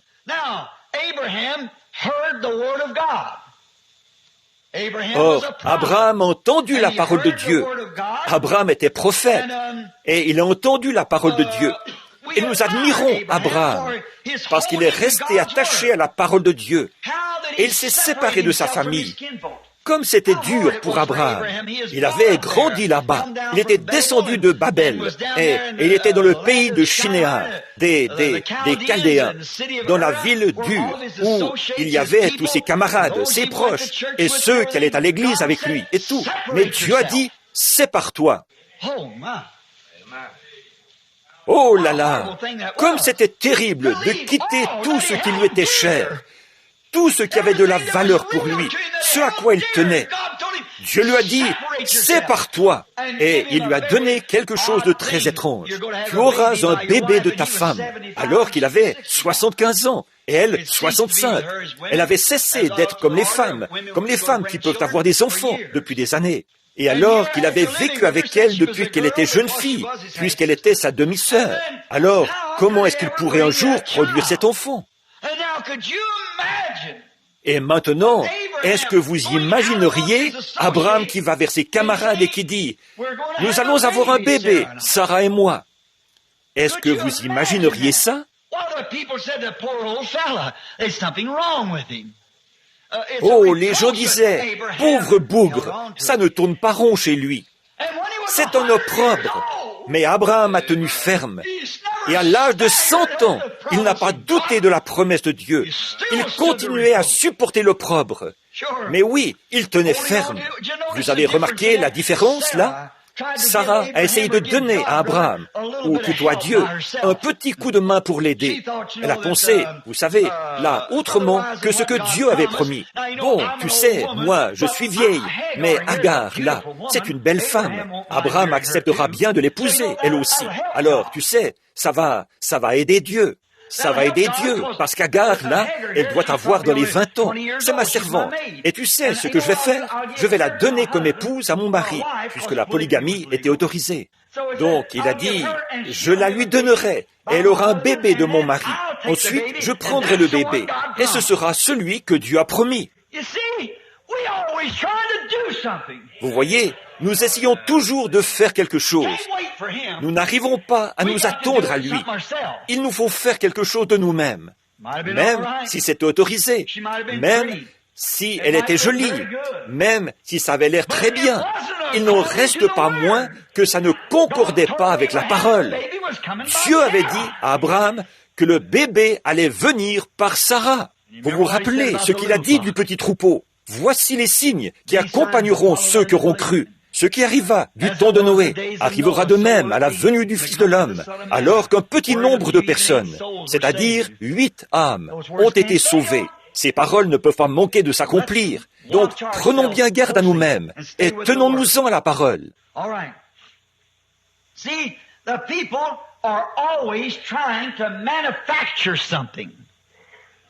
Très bien. Voyez, les gens essaient toujours de fabriquer quelque chose pour remplacer la volonté créatrice de Dieu. Vous voyez, comme je l'ai souvent dit, et peut-être déjà devant l'Assemblée, vous savez, on ne peut pas demander à un mouton, fabrique-moi de la laine, d'accord? Non, il ne peut pas le faire. Bon, une chèvre ne peut pas fabriquer de laine, parce que sa nature ne le lui permet pas.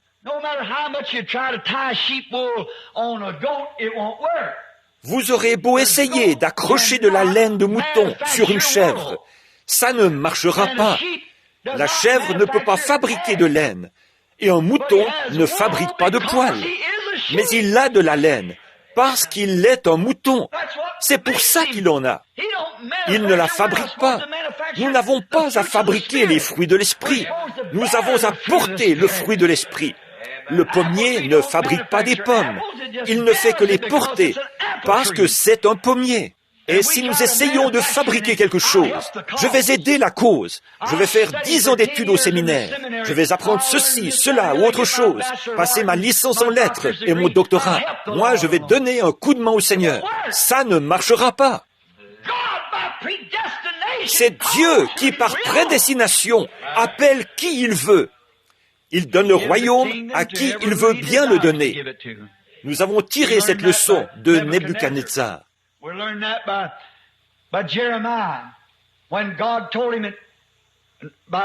Nous avons tiré cette leçon de Jérémie, quand Dieu lui a dit, par la parole du Seigneur, qu'un jour viendrait où Israël allait être emmené à Babylone pour 70 ans. Et un autre prophète s'est levé. Il le lui avait déjà dit. Il avait dit, bon, des prophètes se lèveront, et il y en aura qui se lèveront là-bas à Babylone. Des faiseurs de songes et des prophètes qui donneront des prophéties contraires à ceci. Mais dis au peuple de ne pas écouter ces gens-là. Et un homme s'est levé du nom un des prophètes, Anania. Quand Jérémie se tenait là, un joug à son cou, Anania s'est levé et il a dit, « Ainsi dit le Seigneur, encore 2 années et tous les ustensiles du Seigneur. » Bon, a priori, ça avait l'air très bien. Dieu va bénir son peuple. Encore 2 ans et il va tout ramener. Et la Bible dit que même le prophète Jérémie a dit, « Amen, Amen, Anania, que le Seigneur accomplisse tes paroles. » Seulement, repensons à quelque chose, Anania. Il y a eu des prophètes avant nous, et ils ont prophétisé contre de grandes nations, la guerre et tout. Mais rappelle-toi, c'est une fois que sa prophétie est manifestée qu'on reconnaît le prophète. Voyez? Alors, Anania s'est levé. Il a enlevé le joug de dessus le cou de Jérémie, devant tous les sacrificateurs et devant l'assemblée. Peut-être 1,5 million de gens. Il a enlevé ce joug que Dieu avait mis comme un signe sur le cou de Jérémie. Et, emporté par son enthousiasme, il l'a brisé et l'a jeté à ses pieds, en disant, « Ainsi dit le Seigneur, dans 2 ans, ils retourneront. » Jérémie s'est contenté de le regarder. Comme c'était contraire à la parole, il est tout simplement parti. Et Dieu lui a dit, « Retourne et dis-le lui. » Il a dit, « Ce n'est pas moi qui lui ai parlé. » Il s'était laissé emporter par son enthousiasme. Il avait suivi sa propre impression. Voyez, il n'a pas attendu de le voir vraiment et de savoir que ça ne venait pas de lui, mais que c'était Dieu qui le disait. Il est revenu tout plein d'enthousiasme. Si nous voyons ça partout dans le pays aujourd'hui. Récemment, quelqu'un passait une de nos bandes dans une maison où un groupe de prédicateurs venait d'être convaincus et allait venir se faire baptiser au nom de Jésus-Christ. Et dans la pièce, un homme s'est levé et a parlé en langue en disant « Ainsi dit le Seigneur, tenez-vous-en à ce que vous avez, continuez comme cela et je vous bénirai. » Ils ont dit « Eh bien, puisque le Seigneur le dit, c'est comme cela alors. » Vous voyez, ce n'est pas examiné au moyen de la parole. Il faut d'abord et avant tout que ce soit la parole. Voilà, c'était contraire à la parole. Jérémie est donc revenu, ce prophète oint. Dieu lui a dit, « Je sais qu'Anania a brisé le joug de bois que j'avais mis sur ton cou, mais je vais en faire un de fer. » Il a dit, « Et toutes ces nations qui sont asservies à Nebuchadnezzar, mon serviteur, lui qui était un païen. » Voyez, alors qu'Israël, eux, observaient tous leurs sacrifices. Mais ils ne... Voyez, Dieu a promis de bénir, mais il y a des conditions attachées à ces bénédictions. Il faut remplir ces conditions pour que tout fonctionne bien. Tout à l'heure, j'étais assis avec une charmante petite fille, ici. D'abord, j'ai examiné toute la famille pour voir s'il y avait quelque chose qui n'allait pas. Dieu guérit, mais c'est soumis à des conditions. Voyez, la seule chose que j'ai trouvée, c'était que la mère craignait que ce soit mal de prendre des médicaments. J'ai dit, ne pensez pas cela, sœur. Enlevez cela de votre esprit. Allez de l'avant avec cet enfant. Donnez-lui le médicament. Dieu fera connaître la chose. Voyez? Bon, mais ce qu'il faut, c'est trouver, savoir. Ensuite, si c'est ainsi dit le Seigneur, d'accord. Bon, nous voyons que ces gens-là, ils essayaient de fabriquer quelque chose. Agar et Sarah, elles essayaient d'aider Abraham, d'aider Dieu à accomplir sa promesse. On ne peut pas faire ça. Il n'y a aucun moyen d'y arriver. C'est contraire à tout. La parole de Dieu s'accomplira, quoi qu'il en soit. Vous n'avez qu'à vous appuyer fermement sur la parole en disant « c'est comme ça » et à garder la parole. Remarquez bien, là, fabriquer quelque chose pour remplacer sa parole. Peut-être que même les amis d'Abraham, fait à remarquer, peut-être que les amis d'Abraham sont venus en disant « Eh bien, père de nation, tu as combien d'enfants maintenant ?» Quand il avait 100 ans. Dis voir, père de nation, père d'un grand nombre, combien d'enfants as-tu maintenant? Des moqueurs. Vous avez vu cela se produire déjà, n'est-ce pas? Nous avons vu cela se produire, n'est-ce pas? Des fois, quand nous avons prié pour quelque chose et que ce n'est pas arrivé. Voilà un vieillard, ils disent. Il est aveugle, il est sourd, il est muet, il est malade, il a fait ceci. Allez le guérir, vous autres guérisseurs divins, nous y croirons. Est-ce qu'il se rend compte que c'est le même démon qui a dit « Descends de la croix, et je croirai en toi. Change ces pierres en pain, et j'y croirai. » Voyez, ce même démon qui a bandé les yeux de notre Seigneur avec un chiffon et qui l'a frappé sur la tête avec un bâton en disant « Maintenant, si tu es prophète, dis-nous qui t'a frappé, et nous te croirons. » Vous le savez bien, qu'il savait qui l'avait frappé. Il aurait pu changer ses pierres en pain, ou il aurait pu descendre de la croix. Mais que serions-nous aujourd'hui s'il l'avait fait? Voyez, ils ne connaissent pas le programme de Dieu. Il faut trouver ce que Dieu a promis. Maintenant, il faut que je me dépêche. Bon, donc, ils ont peut-être dit, « Père de nation, nous t'avons entendu dire, il y a 25 ans, que tu allais avoir un enfant de Sarah, et que de cet enfant sortiraient des nations, beaucoup de gens. Combien d'enfants as-tu exactement, à présent, Père de nation? Voyez, c'est cette même espèce d'esprit critique qui critiquait là. Qu'est-ce qu'Abraham a fait? Il a dit, il ne douta pas de la promesse par incrédulité. Mais vous avez prié pour un tel là, et il n'a pas été guéri. Ça ne fait rien. Si je priais pour 10 000 personnes ce soir, et que 10 000 personnes mourraient demain matin, demain soir, je continuerai à oindre les malades et à prier pour eux. C'est ce que Dieu a dit. Ce n'est pas un obstacle, pas du tout. Dieu l'a promis. Je le crois, bien sûr. Ce qu'ils disent, ça ne change rien, mais ils se moquent. C'est l'opprobre de la parole. Abraham s'en est tenu à la parole de Dieu. Elle a fini par s'accomplir. Oh là là! Regardez la dérision de la stérilité, d'être tourné en dérision, et l'opprobre de la stérilité d'abord. Elle a dû subir l'opprobre d'être stérile pendant toutes ces années. Elle avait près de 100 ans, elle en avait 90. Et là, la parole de Dieu disait qu'elle serait aussi princesse, mère de cet enfant. Alors qu'elle et Abraham étaient stériles. Ils étaient tous les deux comme morts dans leur corps. Et pourtant, ils n'ont absolument pas douté de cette parole. Mais d'abord, ils ont dû subir cela. Et ensuite, alléluia, Dieu a tenu sa parole en cette heure sombre. Isaac est né, et sa postérité est comme le sable des mers ou les étoiles du ciel.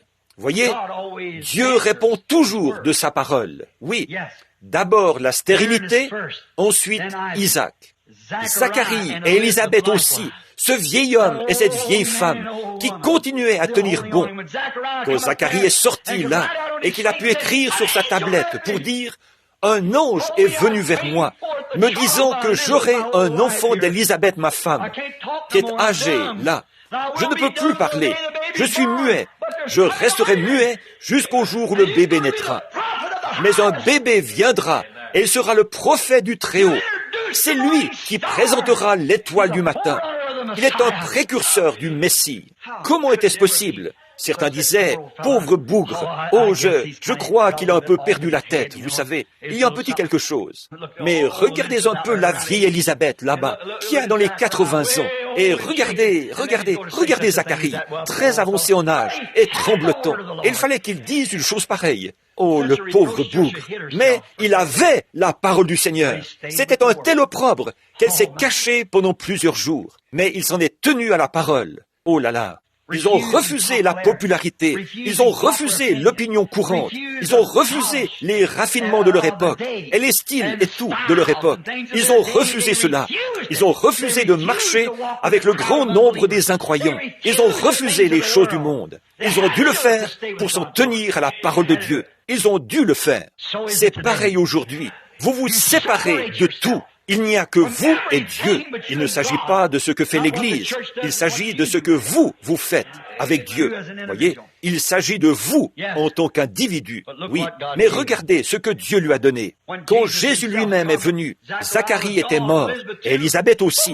Mais quand leur fils est arrivé dans le désert, avec l'Ainsi dit le Seigneur, Jésus a dit, il n'y a jamais eu un homme, né d'une femme, aussi grand que lui. Amen. Quoi? Elle a subi l'opprobre de la stérilité. Elle s'est tenue à la parole et elle a accouché de ce fils. Comme Sarah autrefois, comme Abraham autrefois, ces couples âgés ont tenu ferme. Regardez, les plus nombreux qui soient nés, comme le sable des mers. Il n'y a pas une race de gens au monde qui soit aussi nombreuse que les Juifs, comme le sable des mers ou les étoiles du ciel. Qu'est-ce qui est arrivé? C'est arrivé dans la minorité. Un seul enfant. Là, vous voyez où je veux en venir. Un seul enfant, c'était suffisant. Il a suffi d'un seul enfant pour ébranler les nations et présenter le Messie. Il a suffi d'un seul qui était obéissant. C'est vrai, Dieu n'a besoin que d'un seul homme. C'est tout ce qu'il lui faut, d'avoir une voix quelque part. C'est tout ce qu'il veut, d'avoir un seul homme sous son contrôle. Oh, comme il aime prendre un seul homme. Une fois, il a pris un Noé. Une fois, il a pris un Moïse. Il a pris un Jérémie. Il a pris un Élie. Il a pris un Élisée. Il a pris un Jean. Il a pris un Samson. Tant qu'il prend un homme sous son contrôle, voilà sa voix. Il peut parler par elle. Il peut condamner le monde. Oh là là, comme il languit d'avoir un homme sous son contrôle. Ainsi, je pourrais parler par lui. Je pourrais faire connaître ma voix. Bien qu'il subisse l'opprobre, je ferai connaître ma voix. Voyez? Oh oui, la stérilité d'abord. Devoir être stérile. Devoir subir l'opprobre de la stérilité. Sarah a dû le subir. De même, Zacharie et Élisabeth ont dû le subir. Regardez, aujourd'hui, là je vais dire quelque chose.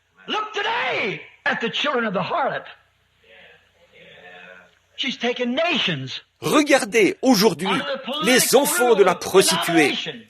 Elle a assujetti des nations à la domination politique des dénominations. La prostituée et ses filles. Regardez la génération des dénominations qui s'est levée. Et comme les justes sont peu nombreux. Ne vous en faites pas. Tenez-vous-en à la parole. Ça ne fait rien. On se moquera peut-être de vous. On vous traitera peut-être d'exalté. On pourra vous traiter de n'importe quoi, de tous les noms. Mais ne bougez pas de là. C'est la parole.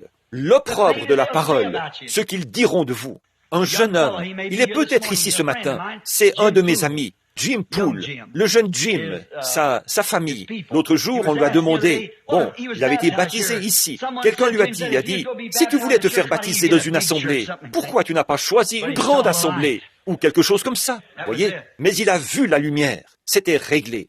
Voyez, les enfants des injustes sont plus nombreux que ceux des justes. Oui, bien. Combien peu nombreux sont ceux des justes? Regardez la petite poignée qu'ils étaient à l'époque de Noé. Voyez? Regardez comment c'était à l'époque de Sodome. Voyez? Combien peu nombreux sont les justes? Que les enfants de la prostituée sont nombreux.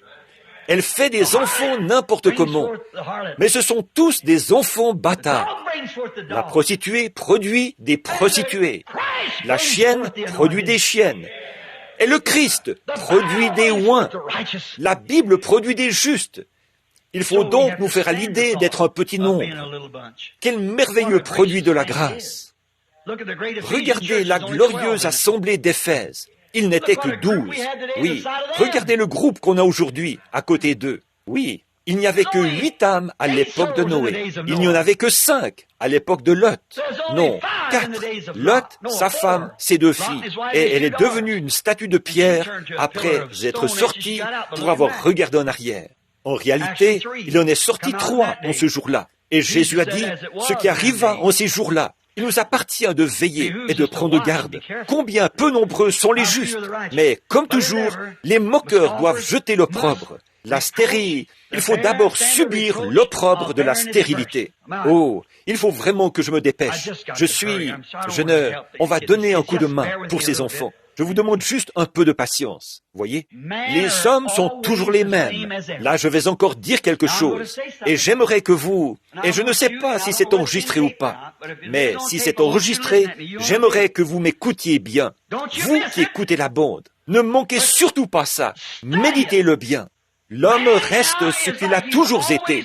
Il loue Dieu pour ce qu'il a fait, il est dans l'expectative de ce qu'il va faire, et il ne reconnaît pas ce qu'il a fait et ce qu'il est en train de faire. Il loue Dieu pour ce qu'il a fait, il est dans l'expectative de ce qu'il va faire, mais il ne reconnaît pas ce que Dieu est en train de faire. Et là, il manque tout. J'espère qu'ils saisissent. Voyez, ils ne reconnaissent pas ce qu'il est en train de faire. Il sait ce qu'il a fait, et il connaît la promesse, ce qu'il va faire, mais il ne voit pas ce qu'il est en train de faire. Oh, vous autres pentecôtistes, si vous n'êtes pas des exemples de cela, vous vous attendez à ce qu'il arrive quelque chose, alors que, comme toujours, c'est arrivé sous vos yeux et vous ne le reconnaissez pas. Combien de fois a-t-il voulu vous rassembler, comme une poule rassemble sa couvée, mais vous ne l'avez pas voulu. Vous avez attaché plus d'importance à vos traditions et à vos dénominations qu'à sa parole et à son esprit. Oui. Quel opprobre pour Marie. Là nous terminons. Quel opprobre pour Marie et Joseph à cause de sa parole. C'est la période de Noël. Je pensais en garder un petit peu, mais vous en entendrez pas mal à la radio, et parmi vos pasteurs et tout. Quel opprobre pour Marie et Joseph de se tenir à la parole promise de Dieu. Pensez-y, là. Et le mépris, ce sourcil froncé quand il voyait passer la petite Marie, quand il voyait Joseph. C'est une prostituée que tu épouses là. Voyez? Et pensez-y, frère. L'adultère, ça voulait dire la mort à l'époque. Là, tu veux lui éviter d'être tué. Elle est enceinte de toi. Mais souvenez-vous, pendant tout ce temps, c'est Dieu qui traitait avec eux. Et c'était conforme à la parole. Et ils n'ont pas reconnu. Voyez, une vierge aura un enfant. Ça, Joseph le savait. Marie le savait. Parce qu'une fois la parole déjà écrite, il y avait un ange qui leur avait parlé, qui avait confirmé ou manifesté la parole même qui avait été écrite et qui devait s'accomplir. Ne rêvez pas maintenant, réfléchissez. Le Saint-Esprit est descendu sur terre. Il n'a pas parlé à toute l'assemblée. C'est à eux qu'il a parlé. Joseph a regardé. Avant de recevoir la visite de l'ange, il a dit, « Bon, je l'aime, mais je suis un homme juste. Je ne peux quand même pas épouser une femme comme ça. » Et l'ange de l'Éternel lui est apparu en songe et lui a dit, « Joseph, fils de David, ne crains pas de prendre avec toi Marie ta femme, car l'enfant qu'elle a conçu vient du Saint-Esprit. » Oh là là, quel réconfort! Voyez? Et Marie, quand elle s'en allait au puits, la petite vierge d'environ 17 ou 18 ans, qui allait épouser un homme qui avait déjà été marié et qui avait 4 enfants, un homme âgé, et elle l'aimait, et elle ne savait pas pourquoi. Et lui, il l'aimait, et il ne savait pas pourquoi. Et les voilà donc, en route, s'en allant au puits chercher de l'eau. Elle méditait toutes ces choses. Elle pensait sans doute au passage de l'Écriture. Et alors, une lumière a jailli devant elle. Quand cette lumière a jailli, il y avait là un ange. Je me demande, comment s'est sentie la petite Marie? Vous avez déjà pensé à ça? Je me demande si elle a eu peur, comme moi hier. Je te salue, Marie. Je te salue, c'est-à-dire, arrête-toi, sois attentive à ce que je vais te dire. Tu es bénie entre les femmes, car tu as trouvé grâce devant Dieu, et tu auras un enfant. Sans avoir connu d'homme, tu auras un enfant. Et ta cousine, Élisabeth, qui est âgée, elle a conçu, elle aussi, et elle aura un enfant. Et ces signes se produiront. Elle a dit, comment cela se fera-t-il, puisque je ne connais point d'homme? Il a dit, le Saint-Esprit te couvrira de son ombre. Le Saint-Enfant qui naîtra de toi sera appelé le Fils de Dieu. Les moqueurs avaient beau dire ce qu'ils voulaient. Elle le savait. Elle savait que ça allait s'accomplir. Parce que Dieu l'avait dit, et ce qu'elle a dû ressentir le jour de la présentation, ou plutôt le jour où on venait faire circoncire le bébé, alors qu'elle s'approchait avec ce petit bébé dans les bras, comme ça. Et toutes les femmes se tenaient à distance. Elles avaient toutes de la belle d'autel pour faire consacrer leur bébé et les faire circoncire. Elles tiraient presque toutes un agneau. Mais elle avait 2 tourterelles, l'oblation pour sa purification à elle. Ce petit bébé, enveloppé d'un longe, fait du joug qu'on mettait sur le cou d'un bœuf. Le joug, la protection qu'on met sur le dos du bœuf. C'était un simple longe, dans la crèche. Ils n'avaient rien pour lui. Ils étaient trop pauvres. Et la voilà qui se tenait là. Certainement que toutes les femmes tenaient la petite Vierge à distance. Elles disaient, vous voyez, elle a un enfant illégitime. Vous voyez comme Dieu fait des choses qui paraissent tellement extrêmes. Oh là là, il fait en sorte que Satan n'y voit que du feu. Quelle chose dégoûtante, quelle saleté, un adultère. Voilà ce qu'elle est. Elle est une femme adultère. Ça n'a pas arrêté ce qui battait dans le cœur de la petite Marie. Ils le tenaient à distance. Ils font la même chose encore aujourd'hui. Maintenant, ils le traitent d'exalté, de fanatique, ou quelque chose comme ça. Marie savait de qui était ce bébé. Elle a continué, sans se laisser arrêter. Mais, oh, ils auraient dû le remarquer, n'est-ce pas? Puisque Siméon, qui était là-bas dans la pièce, il en avait reçu la promesse. Il circulait partout en prophétisant. Il disait, « Le Seigneur m'est apparu. » Il disait, « Je ne verrai pas la mort. » Il avait dans les 80 ans à l'époque. « Je ne verrai pas la mort avant d'avoir vu son salut. » Oh, Siméon, tu es vieux, mon gars. Le pauvre vieux a un peu perdu la tête. Vous savez, il est un peu... Laissez-le. Il est inoffensif. Il ne fera de mal à personne. Mais Siméon avait la parole du Seigneur. Il a dit, j'ai vu l'Esprit du Seigneur descendre sur moi. J'étais là, debout, je le regardais. Il m'a dit, Siméon, tu as été un homme juste. Tu ne vas pas... Je vais faire de toi un témoignage là-bas. Oui, c'est tout. Pourquoi est-ce que tu vas faire cela, Seigneur? C'est mon affaire. À mon avis, c'est qu'il pourra vraiment le leur reprocher ce jour-là. Vous aviez un témoin. Pourquoi ne l'avez-vous pas écouté? Il y a la vieille Anne, aveugle, qui est assise dans le temple en train de prier. Le Seigneur lui a révélé. Siméon a raison. Amen. Elle ne distinguait même pas le jour de la nuit, mais elle voyait plus loin que bien des gens d'aujourd'hui qui ont de bons yeux. Elle a vu par l'Esprit que le Messie qui devait venir était proche. L'Esprit s'agitait dans son cœur. Vous voyez la petite église que c'était? Zacharie, Élisabeth, Marie, Jean, Anne et Siméon. 6 sur des millions. Comme à l'époque de Noé, ils étaient 6. Dieu traitait avec chacun d'eux. Ils étaient tous en harmonie. Ils se sont tous rassemblés. Amen. Voici le vieux Siméon. Voici le petit bébé qui arrive là. Il n'en avait pas entendu parler. Le bébé était là. Et Siméon était assis dans son cabinet. L'Esprit est descendu sur lui et lui a dit, « Sors, Siméon !» Et il est sorti, s'est mis à marcher sans savoir où il allait. Comme Abraham, il cherchait quelque chose. Il ne savait pas où c'était, mais il a continué à avancer. Au bout d'un moment, il s'est arrêté. Le Saint-Esprit doit lui avoir dit, « Le voilà. » Il a tendu les bras et il a pris le bébé des bras de Marie. Il a levé les yeux et il a dit, « Maintenant, Seigneur, tu laisses ton serviteur s'en aller de cette vie en paix. Mes yeux voient ton salut. » La chose dont tout le monde se moquait, ce que les femmes évitaient, Siméon a dit, « C'est ton salut, Seigneur. » À peu près à ce moment-là est arrivée une vieille femme aveugle. Elle avançait à tâtons. Elle traversait péniblement l'assistance. Elle s'est approchée de lui. Elle aussi, elle a prophétisé, car elle l'attendait.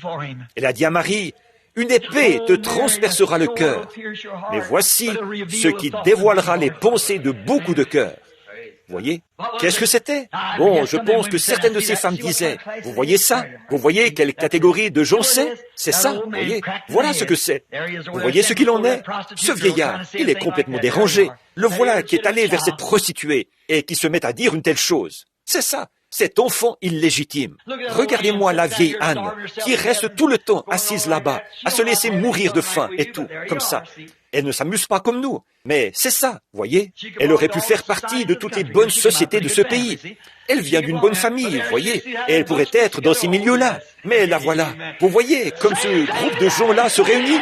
Oh oui, amen. C'est la même chose aujourd'hui. Assis dans les lieux célestes en Jésus-Christ, élevé par le Saint-Esprit. Certainement. Oui, monsieur. Oh, on a bien encore un peu de temps, n'est-ce pas? Il faut vraiment que je dise quelque chose. J'ai encore un personnage ici que j'examine de cette époque où la parole était en train de se manifester. Les mages. J'aimerais avoir le temps, Fred, de te faire lire ça. Tu l'as dans ta poche? Je pense que vous êtes nombreux à l'avoir vu dans le périodique.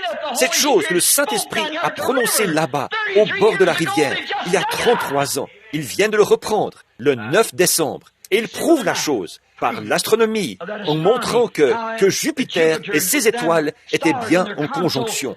Ils ont un vieux canon astronomique, des pierres gravées là, qu'ils ont déterrées.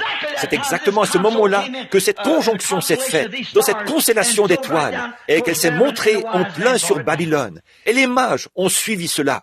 Vous vous rappelez? Leurs larges orbites s'étaient croisées, puis de nouveau éloignées, à des milliards d'années-lumière de distance. Et ces mages juifs qui étaient à Babylone ont vu cette conjonction revenir dans cette constellation, ces étoiles, 3 étoiles qui se réunissaient pour donner cette étoile du matin. Et ils savaient, par la parole de Dieu, que c'était le moment quand ces étoiles se réunissaient où le Messie devait être sur terre. C'est pour ça qu'ils se sont mis en route. Où est le roi des Juifs qui vient de naître? Où est-il? Quelque part. Car lorsque ces étoiles se réunissent, quand leurs corps célestes se fondent en un grand corps céleste là, quand ces 3-là se réunissent, le Messie doit être sur terre à ce moment-là. Et quand leurs orbites se sont rejointes, ces hommes ont su que le Messie était sur terre. C'étaient des maîtres dans leur domaine. C'étaient de grands hommes. Ils étaient des maîtres dans leur domaine de la science religieuse. Ils en examinaient le côté religieux. Et ils ont vu le mouvement de ces étoiles, là-bas, Jupiter et Sargas. Et elles se sont alignées. Elles disaient, nous savons que le Messie se trouve quelque part.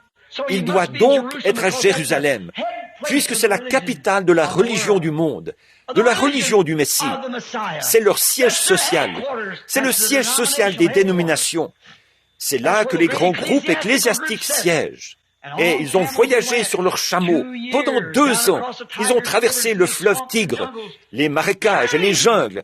Ils faisaient route vers cette ville, leur cœur rempli de joie. Ils savaient, pendant que ces étoiles se trouvaient dans cette position, et là, même les astronomes aujourd'hui disent, si jamais ces étoiles revenaient dans cette même position, elles se verraient comme une seule étoile, depuis le point où ils se trouvaient. Mais il fallait qu'ils se trouvent à cet endroit-là pour le voir. Amen. Amen. Cela dépend de l'endroit où vous vous trouvez. Cela dépend de ce que vous regardez. Ah oui, oui. Donc, ils l'ont vu et l'ont suivi. Ils étaient exactement dans la ligne. Où qu'ils se trouvent, elle était exactement alignée avec eux. Elle les conduisait. Voyez? Comme quoi, il faut que vous ayez toutes les Écritures alignées, tout, et que vous restiez alignés avec ces Écritures. C'est la seule manière. Cela vous conduira tout droit à lui, c'est certain. Maintenant, remarquez, les voilà qui arrivent en criant, « Où est-il, le roi des Juifs qui vient de naître ?» À Jérusalem, l'étoile les a conduits en plein là, en plein siège social des dénominations. Mais quand ils se sont tournés vers elle, l'étoile les a quittés. Ils sont entrés dans la ville, ils ont parcouru les rues. Ils s'attendaient à trouver la ville remplie de la joie de Dieu. Ils ont parcouru les rues en criant avec joie, « Où est le roi des Juifs qui vient de naître? Nous avons vu son étoile lorsque nous étions en Orient et nous sommes venus l'adorer. » Rappelez-vous, l'étoile, ils se dirigeaient vers l'ouest. Ils étaient en Orient. Vers l'ouest, nous voyageons. Toujours, nous avançons. Conduis-nous vers... Voyez, ils étaient tout à fait... Ils étaient... Bon, la Babylonie et l'Inde se trouvent à l'est de la Palestine, un peu vers le sud-est. Ils allaient vers l'ouest. Vers l'ouest, nous voyageons. Vous connaissez ce chant. Toujours nous avançons. Guide-nous vers cette lumière parfaite. Voyez, eux, les mages, venaient vers l'ouest. Ils étaient partis de l'Orient. Ils allaient vers l'ouest. Et ils avaient vu cette étoile. Or, s'ils avaient été à l'ouest et qu'ils avaient regardé en arrière, ils ne l'auraient pas vue. Voyez, eux, une fois qu'ils sont arrivés là-bas, c'est là qu'elle les avait conduits. Elle les a quittés. Alors ils se sont dit, c'est ici, l'étoile est partie, donc c'est ici, ils sont dans la ville. Alors, oh là là, ils se disaient, ils chantent tous, et ils sont tous dans la joie. La gloire de Dieu a tout illuminé. Donc nous y voilà, nous savons ce que nous avons accompli là, en observant cette conjonction. Personne, aucun maître, ne pouvait monter là-haut, réunir ces étoiles. Et nous savons que lorsque ces étoiles se réunissent dans ce corps céleste, c'est le moment où le Messie est sur terre. Le Messie est sur terre. Et toutes les quelques centaines d'années, elle repasse dans cette conjonction. Vous voyez, et à ce moment-là, il y a un don qui vient sur la terre. Remarquez, le Messie est sur terre lorsque ce groupe d'étoiles se réunit. Et ils savaient qu'il était là. Ils se sont donc rendus au siège de la religion. Et ils se sont mis à circuler en disant, en parcourant les rues sur leurs chameaux, « Où est-il? Où est-il? Où est le roi des Juifs qui vient de naître? Nous avons vu son étoile en Orient. Il est ici, quelque part. Où est-il? Où est-il? Où est-il? » Quel opprobre! Ils sont allés voir le souverain sacrificateur. Il a dit, peut-être dit, qu'est-ce que vous avez, vous autres? Voyons, bande de fanatiques. Voyez, quel opprobre jeté sur leur réalisation scientifique. Par la puissance de Dieu, ils avaient vu son étoile. Et ils étaient des sages, des hommes intelligents. Ils étaient dans le domaine de la science religieuse. Et ils savaient, lorsque ces étoiles sont arrivées là, que le Messie était présent quelque part. Et ici, à l'endroit où la chose aurait dû être connue, on n'en savait rien. J'imagine les enfants dans la rue qui disaient « Ah, regardez-moi ça! Ah, c'est une bande de fanatiques! Écoutez-les donc, qui disent « Où est-il, le roi des Juifs qui est né ?» Ils ne savent pas que c'est Hérode, le roi ici. Ils ne connaissent pas l'évêque un tel. Oh là là! Où est le roi des Juifs qui vient de naître? Nous avons vu son étoile en Orient. Là, on a dit « Venez par ici, vous, tous les sages d'ici, de la région. Venez par ici. » Est-ce que vous voyez une étoile quelque part? Oh, pas du tout. Je n'ai rien vu de cela. Vous tous, les astronomes, venez par ici. Est-ce que vous avez vu une étoile quelque part? Non, non. Est-ce que vous avez vu un signe mystérieux, quel qu'il soit? Non, nous ne voyons rien de ça. Non. Maintenant non plus, c'est pareil. Ils ne voient rien. Ils ne peuvent pas le voir. Faisons venir les prédicateurs. Et vous, qu'est-ce que vous en dites? Non, nous, on n'a absolument pas vu d'étoiles. Bon, et vous autres qui mesurez le temps, ici, sur la muraille, vous observez les étoiles, vous connaissez vous savez où se trouve chaque conjonction dans les cieux, vous connaissez chaque étoile. Est-ce que vous avez vu quelque chose? Non, nous, on n'a rien vu du tout. Et pourtant, c'était là. Gloire à Dieu. Oh là là. Ne pouvez-vous pas le voir? C'est là, en ce moment même. Et ils ne le voient pas. Cela se passe en leur présence, et ils ne le voient pas. Non, nous n'avons rien vu. Oh, moi, je suis allé là-bas. Je n'ai rien vu. Bien sûr que non. Vous êtes trop aveugle, c'est tout. Vous n'êtes pas destiné à le voir. Voyez, si vous êtes aveugle à ce point, évidemment que vous ne le verrez pas. C'est seulement pour ceux à qui Dieu le révèle. Ce sont eux qui le voient. Ça a toujours été le cas. Certainement. C'est Noé qui voyait la pluie dans le ciel, vous savez, mais les autres, ils ne la voyaient pas. Voyez, ils ne voyaient pas de pluie là-haut. Mais Noé l'a vu. C'est Abraham qui a vu Sarah porter le bébé. C'est vrai. Pas les moqueurs qui disaient « Père de nation, combien d'enfants as-tu maintenant ?» Nous pourrions vraiment parcourir toute la Bible, les sages et les prophètes, tout au long. La foi est une démonstration des choses qu'on ne voit pas. Ils savent que la parole a annoncé cela. Et voilà, c'est ça. En voici la démonstration. Ils la voient. Bien, remarquez. Oh là là, nos sages à nous ne voient pas cette étoile. Il n'y a rien de vrai là-dedans. Pourquoi? En fait, quand ils regardaient, alors qu'ils s'étaient joints à un tel groupe, l'étoile s'est éteinte. C'est la même chose aujourd'hui. C'est ce qui a éteint beaucoup de lumière. C'est vrai, de se rattacher à un groupe pareil, où on n'y croit pas du tout dès le départ. Comment pouvons-nous avoir une union d'église? Comment pouvons-nous marcher ensemble si nous ne sommes pas d'accord? Comment cette fraternité à l'échelle mondiale, là, toutes les églises du monde unies, comment pouvons-nous nous unir alors que nous sommes à 1000 lieues les uns des autres? Voyez, comment le pouvons-nous? Les évangéliques avec nous, et ceux-ci, et ceux-là, et encore ceux-là, tous ensemble, d'être unis quand même, avec toute cette corruption. Dieu prend une épouse qui est pure, sainte, qui n'est pas adultérée, qui s'en tient à sa parole. Très bien. L'opprobre de Jésus, à cause de la parole. Et là, nous nous arrêterons dans un instant. Jésus a subi l'opprobre à cause de la parole. Regardez là. Comment pouvait-il subir un opprobre alors qu'il était le divin Dieu incarné? Il était Dieu lui-même fait chair. Bien, vous savez que la Bible dit, nos mains l'ont touché, les anges l'ont vu. Réfléchissez à ça. Je crois que Timothée l'a dit un peu comme cela. Voyez, disant, sans contredit, le mystère de la piété est grand, car Dieu a été manifesté en chair, vu des anges. Les anges étaient présents à sa naissance. Comme les anges ont dû regarder, se réjouir, quand ils ont baissé les regards vers la crèche et qu'ils ont vu Dieu incarné. Amen. Ce n'est pas étonnant qu'ils se soient mis à crier. Aujourd'hui, dans la cité de David, est né le Christ, le Sauveur. Les anges se sont réjouis. Ils ont battu de leurs grandes ailes. Ils ont chanté sur les collines de Judée. Gloire à Dieu dans les lieux très hauts, paix sur la terre et bienveillance envers les hommes. Ils avaient vu la parole de Dieu et la suivaient de près pour la voir se manifester. Et voilà, c'était cela. Or, Satan ne le croyait pas. Vous savez, il a dit, si tu es. L'ange a dit, il l'est. Voilà la différence. Si tu l'es, fais telle chose. Nous voulons te voir le faire. Mais l'ange a dit, il est là. Les mages, avec leur science religieuse, ont dit, il est là. Amen. C'est ce qui fait que des archéologues et tout, aujourd'hui, déterrent ces choses. Et il a été prophétisé il y a quelques années que ça allait arriver. Et là, ils déterrent ça. Ils n'ont même pas... Il n'y a rien dans l'histoire qui montre que Ponce Pilate ait existé sur terre. Vous saviez ça? Certains d'entre vous, les écoliers, dites-moi où il est dit dans l'histoire que Ponce Pilate a existé. Et les incroyants font des gorges chaudes et se moquent. Ils disent, il n'y a jamais eu d'empereur romain qui se nommait, de gouverneur qui se nommait Ponce Pilate. Mais, il y a environ 6 semaines, ils ont déterré la pierre angulaire. Ponce Pilate, gouverneur. Oh là là, quelle absurdité! Il disait, il n'y a jamais eu de Ramsès dans l'histoire, de Ramsès qui gouvernait l'Égypte. Mais on a déterré une pierre, l'archéologie, là, Ramsès II. Remarquez, il disait que ces murailles ne s'étaient jamais écroulées. Les archéologues faisaient des fouilles, et à un moment donné, ils ont fait des fouilles en profondeur à l'endroit où les murailles se sont écroulées. À Jéricho, vous savez, quand les trompettes ont retenti, ils disaient, c'était juste un mythe, une chanson que quelqu'un avait récitée, chantée à l'époque. Et oui, voilà ce que disent les moqueurs. C'était juste un mythe.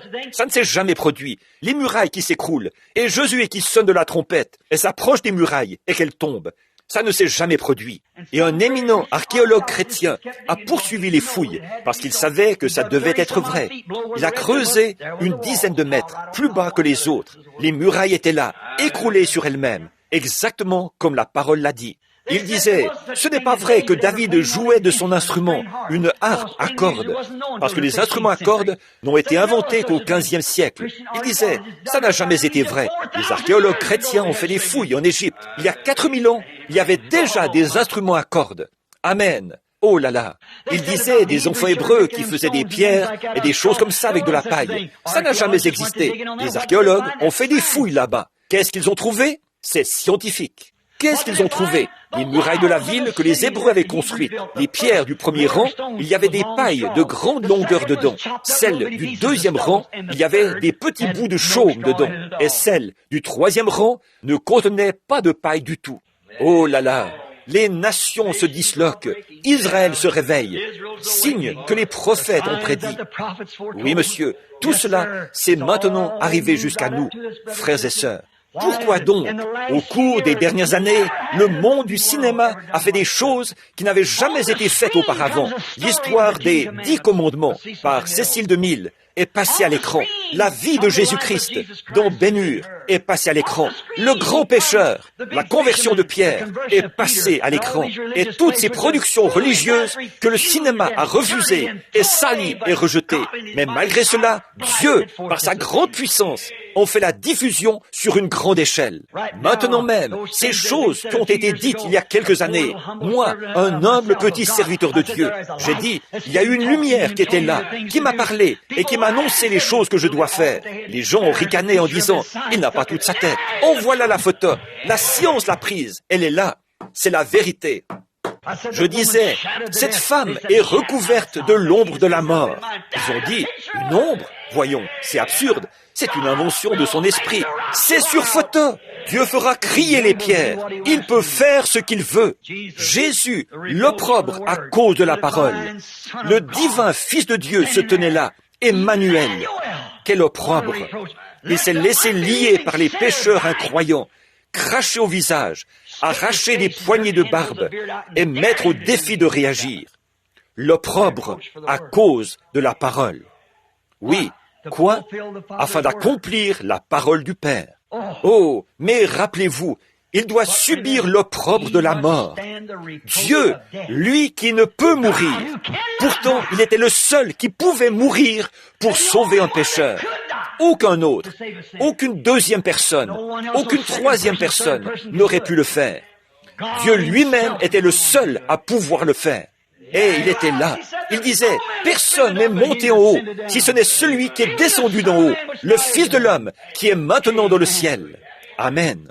Ils ont dit, nos pères ont mangé la manne dans le désert, et ils sont morts. Il a dit, et tu dis que tu es le pain de vie? Il a dit, avant qu'Abraham fût, je suis le pain de vie. Je suis. Ils ont dit, tu n'as même pas 50 ans, et tu dis que tu as vu Abraham? Il a dit, avant qu'Abraham fût, je suis. Et ensuite, il s'est laissé lier par les pécheurs, lié par l'Église dénominationnelle. Vous vous rappelez, au dernier jour, cette riche Église de Laodicée, ils l'ont même mis à la porte de l'Église. Vous voyez où c'en est maintenant? Vous voyez pourquoi je crie contre ce système? Pourquoi est-ce que Jésus s'est laissé lier par les pécheurs? C'était pour accomplir la parole, pour amener un opprobre, que Dieu meure. Il fallait que Dieu meure. Il fallait qu'il soit en chair pour pouvoir mourir. Et Jésus savait cela. Il le leur a dit. Il a dit, détruisez ce temple et je le relèverai. Pas que quelqu'un d'autre allait le relever. Je le relèverai. En 3 jours, je le rétablirai. Allez-y, détruisez-le. Je le relèverai. Comme Jonas a été 3 jours et 3 nuits dans le ventre d'un grand poisson, il faut de même que le Fils de l'homme soit dans le sein de la terre. Et ils n'ont même pas compris. Voyez, un opprobre à cause de la parole. C'est ce qu'il était. Alors, objet de moquerie jusqu'à la mort. Pour ressusciter pour la vie éternelle, il devait d'abord être mis à mort pour pouvoir ressusciter à la vie éternelle et amener tous les autres êtres humains de la même forme que lui à la vie éternelle. Tous ceux qui l'accepteraient. Voyez, il s'est fait humain, il s'est fait parent rédempteur. Et il a dû subir l'opprobre de toutes les moqueries et les railleries, tout comme ses compagnons de service l'avaient fait avant lui. Comme Moïse, comme Noé, comme tous les autres ont subi ces moqueries. Lui aussi a dû subir ces moqueries. Pourquoi? Il avait la parole, et il était la parole. C'est pour cela qu'ils se sont moqués de lui, se sont moqués plus que jamais. Il était divin, et il était la parole elle-même. Alléluia! C'est ce qui faisait de lui ce qu'il était. Jésus a dit, hypocrite. Il a dit, vous bâtissez les tombeaux des prophètes, et c'est vous qui les y avez mis. Ils sont venus avec la parole de Dieu, et vous ne les avez pas crus. Vous êtes coupables pour chacun d'eux. À Phoenix, si Dieu le veut, un mot m'a frappé l'autre jour. Je vais accuser cette génération d'avoir tué Jésus-Christ, de l'avoir crucifié de nouveau. Je vais porter une accusation devant cette association de prédicateurs, si Dieu le veut. Ils sont coupables du sang de Jésus-Christ. Ils l'ont crucifié de nouveau. Oui, monsieur. Tous les accusés. Pierre les accusait au jour de la Pentecôte. Il a dit, par la main des impies, vous avez crucifié le prince de la vie, que Dieu a ressuscité. Et nous en sommes témoins. Il a porté une accusation. Je vais prendre la parole de Dieu pour accuser toutes les dénominations qui existent et tous les hommes sur la face de la terre qui sont coupables du sang de Jésus-Christ. Que Dieu m'aide à être son avocat ce jour-là. Amen. Oui, oh, les moqueurs se moquaient de lui. Ils lui ont infligé l'opprobre. Il a tenu ferme. Amen. Oh, remarquez bien ce qu'il a fait. Il était le Fils de Dieu. Il a souffert la mort pour mettre à mort le péché. Il fallait qu'il le fasse. C'était le seul moyen de le mettre à mort. Et il l'a fait. Il a subi cela, comme tous les autres l'avaient subi. C'est que tous les autres, avant, avaient la parole de Dieu en miniature. En effet, Jésus l'a dit. La parole du Seigneur est venue au prophète. Et lequel d'entre eux, il a dit, vos pères, votre religion organisée, n'ont-ils pas lapidé et mis à mort? Lequel d'entre eux a reçu les prophètes? Ensuite, une fois qu'ils sont partis, vous bâtissez leur tombeau. Il a dit, c'est vous qui êtes coupables de les y avoir mis. Ensuite, il leur a donné la parabole de la vigne donnée en fermage et des serviteurs qui étaient venus. Ils les ont maltraités et finalement, ils ont dit, maintenant, tuons le fils, puisqu'il est l'héritier. Voyez? Oh, ils se sont mis en colère quand ils ont vu cela. Voyez? Mais il a dû subir l'opprobre. Et le voici qui s'est laissé lier, conduire à la mort, pour être mis à mort, afin de ramener la vie éternelle. Gloire à Dieu! Oh, comme je l'aime! Ramener la vie éternelle et ressusciter tous les fils de Dieu qui, au long des âges, se sont tenus à la parole et ont supporté l'opprobre. C'est vrai. S'il n'était pas venu, Noé n'aurait pas pu ressusciter. S'il n'était pas venu, Élie ne pourrait pas revenir. S'il n'était pas venu, Noé ne serait jamais ressuscité. S'il n'avait pas pu, s'il n'était pas venu, c'est qu'il était cet agneau prédestiné qui est venu prendre l'opprobre sur lui et qui a subi la mort pour chaque parole de Dieu qui avait été prononcée et que ces justes avaient défendue. Il fallait qu'il le soit. Personne d'autre n'aurait pu le faire. Dieu lui-même. Et c'est lui qui est venu prendre la place pour pouvoir racheter et donner la vie éternelle à chaque fils de Dieu qui avait défendu cette même parole et qui avait accepté de subir l'opprobre. Chaque fils de Dieu, au cours des âges, qui avait accepté de subir l'opprobre, personne ne pouvait le racheter. Mais par la foi, il a vu venir ce Rédempteur. Job l'a vu. Job était là, à l'époque. Et on disait, « Oh, tu pêches en secret. Dieu te malmène parce que tu pêches en secret. » Voilà tout. Il a dit, « Je sais que mon Rédempteur est vivant. Dans les derniers jours, il se lèvera sur la terre. Quand les vers de ma peau détruiraient ce corps, de ma chair, je verrai Dieu. » Sa femme a dit, « Pourquoi ne pas le maudire et mourir ?» Elle a dit, « Tu as l'air d'une misérable loque. » Il lui a dit, « Tu parles comme une femme insensée. » Amen. Le voilà. Je sais qu'il est vivant et qu'il se lèvera au dernier jour. Si Jésus n'était pas venu, Job n'aurait pas pu être racheté. En effet, c'était lui, l'agneau immolé depuis la fondation du monde. Il connaissait sa place. Il connaissait sa position. C'est pour ça, Marie a reconnu cette position, ce jour-là, quand elle est sortie là. Il a dit, si tu avais été ici, mon frère ne serait pas mort. Il a dit, ton frère ressuscitera. Elle a dit, oui Seigneur, à la résurrection, c'était un bon garçon. Jésus a dit, mais je suis cette résurrection. Crois-tu cela? Elle a dit, oui Seigneur, je crois que tu es le Fils de Dieu qui devait venir dans le monde. Il a dit, où l'avez-vous enterré? Oh, voilà. Elle a reconnu ce qu'il en était. Pour cette petite femme-là, ce n'était pas que des morts. 7 démons avaient été chassés d'elle. Elle connaissait la puissance de Dieu, qui avait pu enlever d'elle tout l'orgueil et le stress, qui avait pu enlever d'elle cet esprit égoïste de collégienne et faire d'elle une nouvelle créature. Il avait chassé d'elle 7 démons. Ces femmes savaient ce qu'il était, elles qui l'avaient accepté. Elles savaient ce qu'il pouvait faire pour elles. Et aujourd'hui encore, elles le savent. Il suffit de l'accepter. C'est ce qu'il reste à faire. Le voilà. Elle a dit cela. Et vous savez ce qui s'est passé. Oh, tous ceux qui allaient souffrir pour cette même parole, il est mort pour cette cause. Il était le seul qui pouvait mourir pour cela, car il était la parole. Il était la parole manifestée. Tous les autres avaient eu de petites immersions partielles, mais là, en lui, c'était la plénitude de Dieu. Il est le même aujourd'hui. Hébreux 13:8. Jésus-Christ le même hier, aujourd'hui et éternellement. Écoutez, je termine là, vraiment. Je vais terminer, il le faut. J'ai dépassé l'heure de beaucoup. Il n'a jamais écrit un seul mot. L'a-t-il fait? Jamais il n'a écrit un seul mot. Pourquoi? Il était la parole. Qu'est-ce qu'il était? Les paroles qui avaient déjà été écrites, il était la manifestation de cette parole. Gloire! Là, je me sens bien. Il était la parole. Il n'avait pas besoin d'écrire quoi que ce soit. Il était la parole écrite, manifestée. Gloire à Dieu! Il est le même aujourd'hui. Hier, aujourd'hui, éternellement. Il est la parole manifestée. Vous dites, c'est vrai, frère Branham? Regardez Jéhovah, là, qui soufflait pour assécher un passage entre les eaux, là-bas, pour faire un chemin, afin qu'Israël puisse traverser à pied.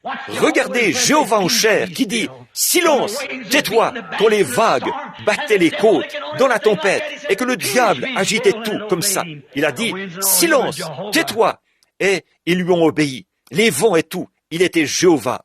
Amen. Ce Jéhovah qui pouvait se tenir là, à l'époque, et faire tomber quelques gouttes de rosée là-bas, qui tombaient à terre et devenaient du pain pour nourrir un peuple. Il s'est tenu là. Il a pris 5 poissons, ou 5 petits pains et 2 poissons, et il a nourri 5000 personnes. Il était la parole. Amen. Amen. Il est la parole. Il sera toujours la parole. Et moi et ma maison, nous servirons la parole. Je désire le voir face à face. Et chanter pour toujours sa divine grâce. Dans les rues pavées d'or, élever ma voix. Mes soucis sont finis. Je suis à l'abri. Oh là là, oui, portez l'opprobre de la parole. Il y a un opprobre qui accompagne la parole. Tenez-vous-en strictement à la parole et portez l'opprobre.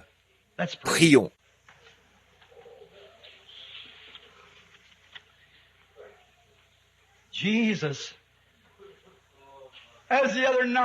Jésus, comme l'autre soir, Seigneur, j'ai crié.